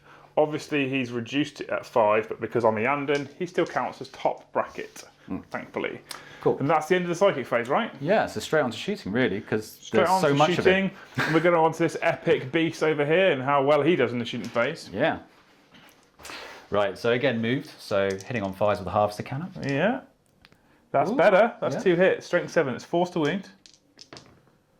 Not so good. Nope. I spoke too soon. I'm sorry. D6 shots from your phlegm bombardment. Whoops. 2 shots. Hitting on 5s again. 1 hits. Strength 8. This is 3 to wound. No. Nope. Fails to wound. Yeah, okay, so there we go. Yeah. That is your shooting phase. This is what it's like playing against someone who rolls up my Eternal Slaughter. There we go. So now we're going to move into the world famous Slaanesh charge phase. I'm in trouble. Nets charging everywhere, right? Nets will be charging everywhere. So it's just a case of which order I pick it in. So there's nets here charging this Wraith Knight, nothing I can do. Yeah. Nets here charging these Lords, nothing I can do. Yeah. So the squad of nets here, how many of these squads are they charging? How many shots does each of those squads kick out? Each squad kicks out 10 shots. And I have 1, 2, 3, 4, 5, 6. Wait a minute. So this squad decided to charge 1 squad of Dire Avengers. We rolled up Overwatch. We wounded once, but his demon save saved him. They've now got a big charge. I'm going to let him move all of his charging units. Meanwhile, whilst Noel's moving those, I'm going to fire Overwatch with my Flamer of Doom, because I assume she's charging that. Correct. D6 shots for 4. Auto hits wounding on 3s. That's 3 wounds, so 3 5-up demon saves. 3d6 damage, because they all failed. 4, 5, 6, 7, 8, 9, 10. Does it explode, Noel, my friend? Please roll a 6. It does explode. Yes. It does D3, I think it is, mortal wounds. D3. 2 mortal wounds. That's another 2 wounds off of that beast there. Ouch. Okay, so Noel rolled all his charges and moved all his nets in. So he's got this squad in here with his 5. This slot plus the Herald all ploughed into these 2 Lords. There's a big group here that also ploughed into the Wraith Knight and the Wraith Lord. So there is an absolute bucket load of attacks here. And I mean a bucket load. So what we're going to do is we're going to roll these attacks here on these 5 Dire Avengers to show you what the nets can do, what their strength is, what their AP is, all that kind of stuff. And then because there's so many here, we're going to start rolling some of it on camera until we get to the stage where we're rolling for saving throws, and then we'll come back so you can see the damage caused. I hope that makes sense to you guys. So there's 8 of them here, or 6 of them here, or 6 of them here, and they have how many attacks each? 2 attacks base, plus 1 extra for essentially the Sergeant, the Loris. So it's 13 attacks from these nets. Hit them on 3s. Drop 1. Drop 1. Okay, so you hit a fair few times, but not as many as perhaps you would like. 7 hits in total from the nets. They are so fast, the Dire Avengers cannot... So, toughness 3. Yes. So, wounding on 3s. That's because they're +1 strength for being within range of the Herald, right? Yep. That one is at AP -4. These are at AP -1. So that's a dead Avenger. And that, I think, is 4 more dead Avengers. Let me check. I just checked, and they are only a 4-up save, so the squad's been killed. I haven't got an Exarch in there because I haven't got one modelled. Exarchs get a 4+ invulnerable save. So those 5 have been slaughtered. Should also mention as well that when I rolled Overwatch, I did remember their defense tactics, which means I hit an Overwatch on 5s. I still didn't kill any because he saved them with his save. So those 5 are killed. We're now going to start with this next big squad. We'll come right back when Noel's rolled his to wound rolls. Okay, so Noel split his attacks between the 2 Wraith Lords. I know we said we'd come back after the to wound rolls, but because they're now starting to fight, it's important we tell you this rule. He's got the Mask of Slaanesh in there. He picks a target. Everything that hits that target gets +1 to their to wound rolls. That's right. To hit roll, sorry. Perfect. So he's declaring it on this second Wraith Lord here. So you've got 13 attacking here, and then the 7 attacking this guy. And then there'll be some from this group attacking this guy as well. So let's go into rolling some dice. Okay, so you put 13 of the Demonettes into that Wraith Lord. A point to note, they get 2 attacks base, +1 if they're on a squad size of 20 or more, which they currently are, they're a squad size of 20. So it's 3 attacks each, 30 of them 3 times, as you know, it's 39 attacks. He only missed with a few. He then rolled to wound. 6s at AP -4. That's 6 6s. Slanesh's number. I don't get a save from that. He had 5 wounds remaining. He has been slain. That's how dangerous Demonettes are. I'm in trouble as he's going to attack with the rest of this squad into this Wraith Lord. We'll come back in a minute. So Noel's just attacked with the other 7 Demonettes from this squad, 10 Demonettes from this squad, the other 10 have got to fight the Wraith Knight in a minute. The Mask and the Herald, and he stripped 6 wounds off it, putting on 4 remaining. So that was quite successful, so we're going to grab 30 more dice to now attack the Wraith Knight. The other 10 have ploughed into the Knight, and they have caused 6 at AP -4. So I don't get an armour save, but I do have my Scatter Shield, which is a 5+ invulnerable save. I fail all 4. That's 4 more wounds gone from him. That gives him 1 left. 1 wound remaining, and it's your turn, so you get to select the next unit to activate. Let me guess. Big Z. Big Z. 5 attacks hitting on good. Again, so 1 misses. Again, strength is 8, so 4 to wound. And they do mortal wounds, and I didn't get fortune. There's nothing I can do. Does he titanically explode? Yes, he does. A quick check of the rules, because that hasn't happened very often. Yes, titanic catastrophic failure. Every unit within 2d6 inches for a total of 2, I'll take that, I will take that, suffers d6 mortal wounds. So, the nets. It's on the floor. It's on the floor again. It's on the floor a 3rd time. This is getting tedious. Tension. 6 of the nets have been destroyed. Okay. And then... where it counts. Big Z, she's got 5 left. D6 mortal wounds. 1. 4 wounds remaining. Sapad. That's it, but 6 nets destroyed.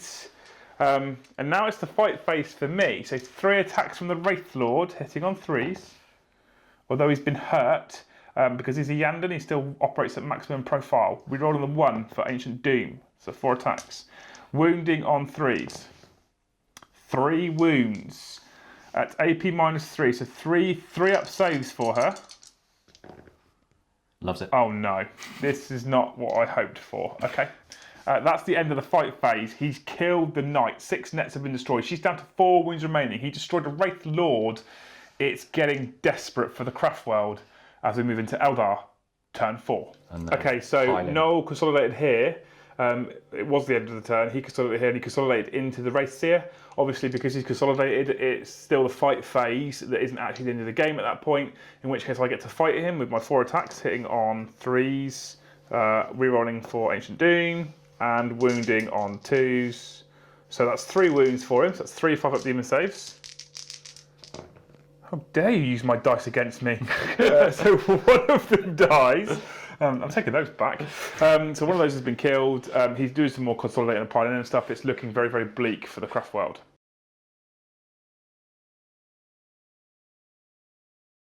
It's the end of the movement phase for the Eldar turn 4.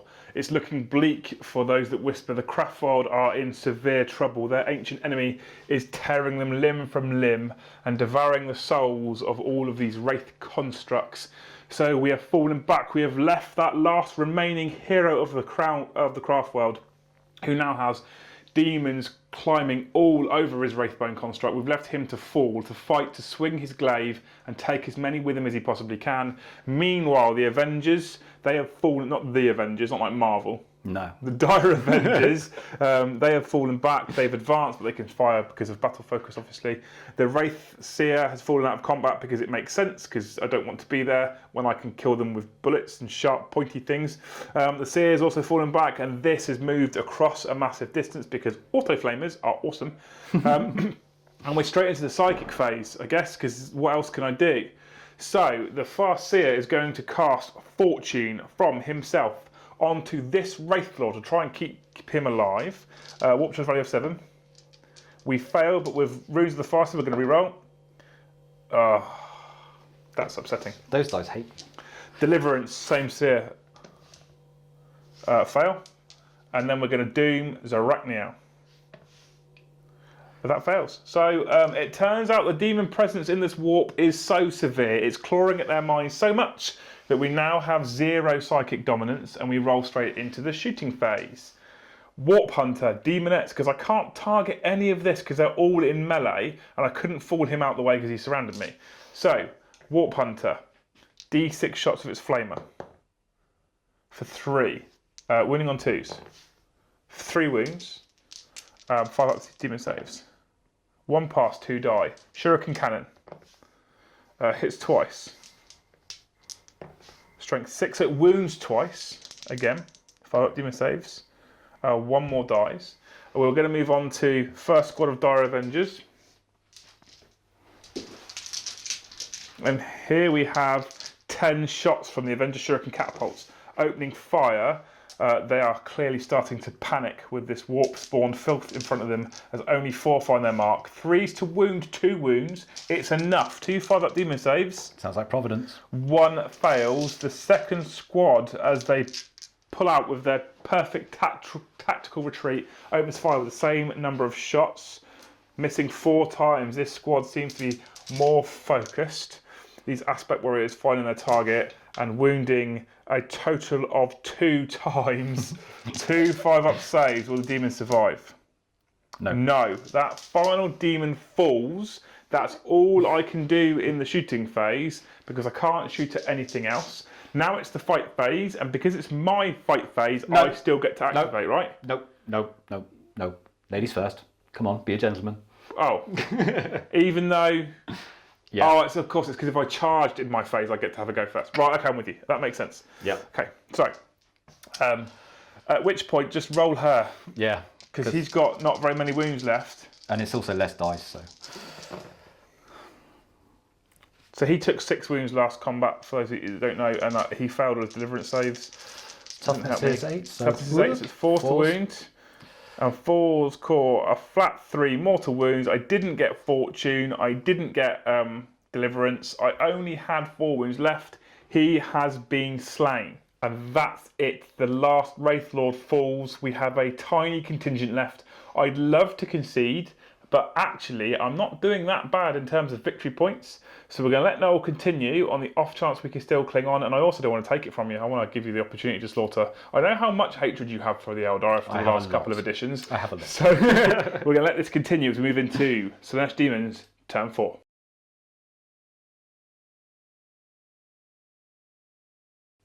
There is a word used to describe the situation that we're in, and I can't say it because we try and be a family-friendly show. We're in a lot of poo. That thing is my only hope because it eats things in Overwatch as well. But when there's more than 6 demons in a squad and it does D6 shots in Overwatch, yeah. I think we're in trouble, but I'm going to allow Noel the chance to slaughter. Because he has slowly but surely fully turned himself to chaos. None of this town nonsense. So we're going to move straight into the shoot. I mean, I don't need to tell you what's happened in the movement phase. You can see it. They are so quick. They have surrounded them as they try and make good their escape. We're going to move straight into the Slaanesh Daemons psychic phase. And we're starting with... We are starting with Symphony of Pain. So Symphony of Pain will be casting on this unit here. Okay. Which goes off on a 6. I'm going to try and deny it with the Wraith Seer. And I'll stop it on a 7. Next. Okay, Phantasmagoria on the Keeper herself, which doesn't do anything. And then she's going to cast Smite on that unit there, Yeah. which goes off on a 7. And I'll try and stop it with the Seer, who fails, but with runes, passes and stops you. Sad. Sad Then panda. we're also then going to cast Smite from that Herald into that squad. Okay. Goes off. Again, the Seer stops. It's rude. He is holding firm with this demonic advance, Okay. just about maintaining his sanity. So the shooting phase. Oh no, I don't have one. Oh, there's no shooting phase. Right, There's so- just the angry screams of demons. Yes. And we roll straight into the charge phase. It's obvious. Demons charging. Which way around will you do it? Right, so I will multi-charge this unit into these. Yep. Then I will multi-charge this unit into those two. Okay. The Mask and the Herald, I'm undecided as yet. Probably one for each, and then Keeper and Okay, Mask. let's roll up some Overwatch. And at the end of the charge phase, it looks like this. The Dire Avengers opened up in their defensive positions with everything they had, and they actually managed to slaughter 6 Demonettes, which was quite good, but not enough to stop them. There's still 8 that made it in, 4 each side. There's still incoherency. Zarachniel then hit her ambush and came charging in from behind. And over here, we didn't hit with anything in Overwatch, so all of the Demonettes got in. Noel's now going to roll some melee rolls, and we'll come back with it because there's just so many dice, right? These are still a squad of 20.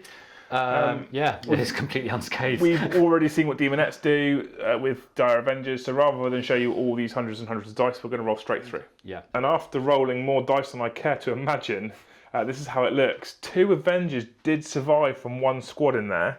We got very, very, very lucky.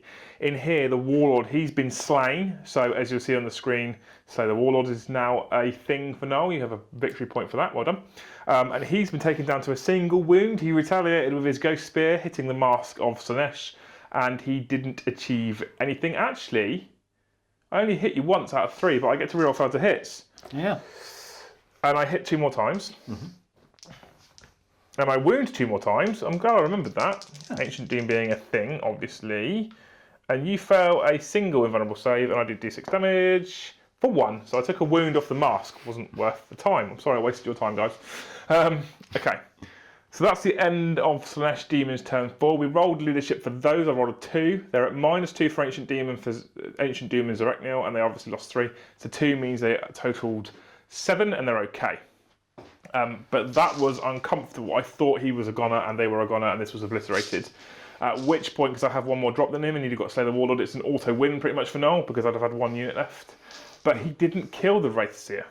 Yet. He didn't kill it, which is good. I like this. Yet. So I'm going to cut around flaming stuff, I think. Or, yeah, that's about all I can do. We move into Eldar turn 5, which will be the quickest turn you've ever seen.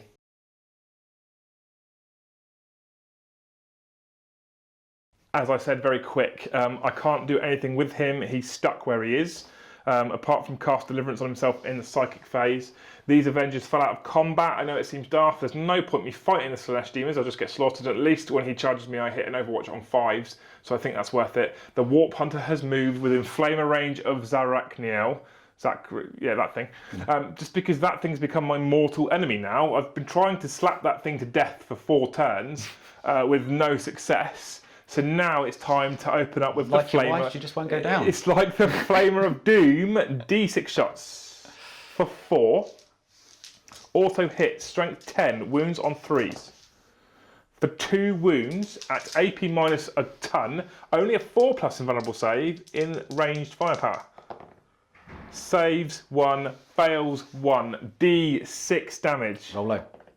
6 wounds! She goes down, the Demon Lord's been slain. Oh, thank God for that. Does she have any kind of I explode type thing that happens now? Nope. Oh, that's a shame. But she's dead. The Shuriken Cannon obviously would have fired at her as well. So we'll move straight into the fight phase. In the fight phase, end of Eldar turn 5, the Wraithseer got slaughtered before he got to fight. I can't activate first because of this Quicksilver silliness. That's that. That's the end of Eldar turn 5. I'm unsure whether I let you just wave upon wave at me. There's 20 demonettes here, right? Even in Overwatch, the maximum I could kill is 9, and then you rip the tank apart that's got 5 wounds left. They're going to die. There's just no doubt about it, they're going to die. Yes. So at this point now, we're going to do an awkward left-handed handshake, and we're going to give you the game and say thank you very much. No worries, that is a Slaanesh Demon win. What an awesome army. Thank you. Are It's very cool. Cool as hell, and they're so fast. And I'm Eldar, I'm used to being quick. They're insanely quick. We obviously tried to take a narrative based those that Whisper list because I thought that'd be really, really cool that a dying Craftworld is finally caught up by their ancient and mortal enemy, the Slaanesh Demons. But they just finally killed them. They just finally slaughtered them, yeah. Kill Points was the right game mode to play for this, I think, to show off what these guys can do, how fast they can move, and how hard they hit. So that was epic. I really appreciate it. Thank you for coming down. That's all right. Thanks for having me. You guys have probably seen Noel before. You've probably seen him on VisiCast before. Poor old John, what happened to him? This is the end of this game. Thanks for coming, like I say. I hope you come again, because it'll be awesome. You'll also get to see Noel soon on deploymentzone.tv, because we'll get you back for battle reports for Deployment Zone as well. Check those out. That's even more Warhammer content, even more Winter's SEO content. Really awesome stuff there. You can get these dice on that website, on the merchandise page, along with the command point tokens, the objective markers, there's t-shirts, hoodies, cups, mugs, phone cases, etc. Also there's a battle report every Tuesday, so stay tuned for that. A couple of shout outs before we go anywhere. This scenery here, and this battle mat were all provided by gamemat.eu. Really good pre-painted stuff, amazing for chucking on the table and just getting going straight away.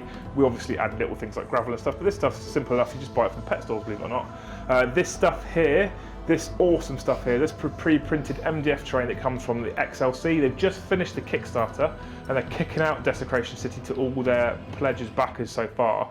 And then I believe it's hitting general sale. Jody said he's going to send us some more to stick on YouTube because it's awesome. And when you've got enough to cover a table, it just looks phenomenal. Excellent printed stuff. The graphics are amazing quality. And you just chuck it together with some PVA glue and off you go. So that's also awesome stuff. Thanks to those. A huge shout out to all the patrons of the channel. Those guys are absolutely incredible. You're in the Discord with them as well. Yep. Because we have all the Warhammer team in the Discord to chat to them. They are really chatty. I can't keep up. So a big shout out to all you guys. Obviously there's a link at the top of the page and in the video description. If you want to come and be a patron, just go to Patreon, search Warhammer and come and join us. $2 a month is all it takes to come and be involved in our Discord. And there's a lot of fun to be had there. There is a lot of fun to be had there, and we've just pulled in Martin Waller, who's a Golden Demon painter. He now offers content depending on what level you are on Discord and Patreon, etc. So that's awesome as well. It's even more value for money, you see. Yeah. Finally, the biggest shout out goes to our sponsor, Element Games. They've made life very, very, very, very, very comfortable for us when we've switched to deploymentzone.tv by supporting us all the way through. Those guys are heroes. So check out the link below. Use that link. It's an affiliation link. They know you came from us. I say us, I mean me, Winter's SEO, deploymentzone.tv on the whole. That's incredible. And they know that we are generating sales for them, and that strengthens our relationship further. So thank you very much. Any final thoughts, Noel, on this game, on your Slaanesh Demons? Are we going to see them again soon? I'm too full on elderly souls. Yeah. Glutted. Yeah, you look bloated.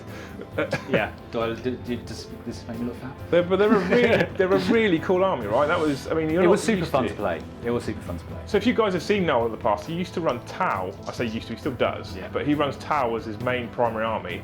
This is such a different play style, right? Yeah, completely different, and it's refreshing to play just something that's just so fast and so quick. Yeah, awesome. And just, you know, getting into the proper Dermenstrang and melee as well is always good fun. Yeah, which is awesome. Like I say, a completely different army to play, and it's a whole other learning curve because you have to learn the assault phase and how to work with consolidations and pilings and stuff.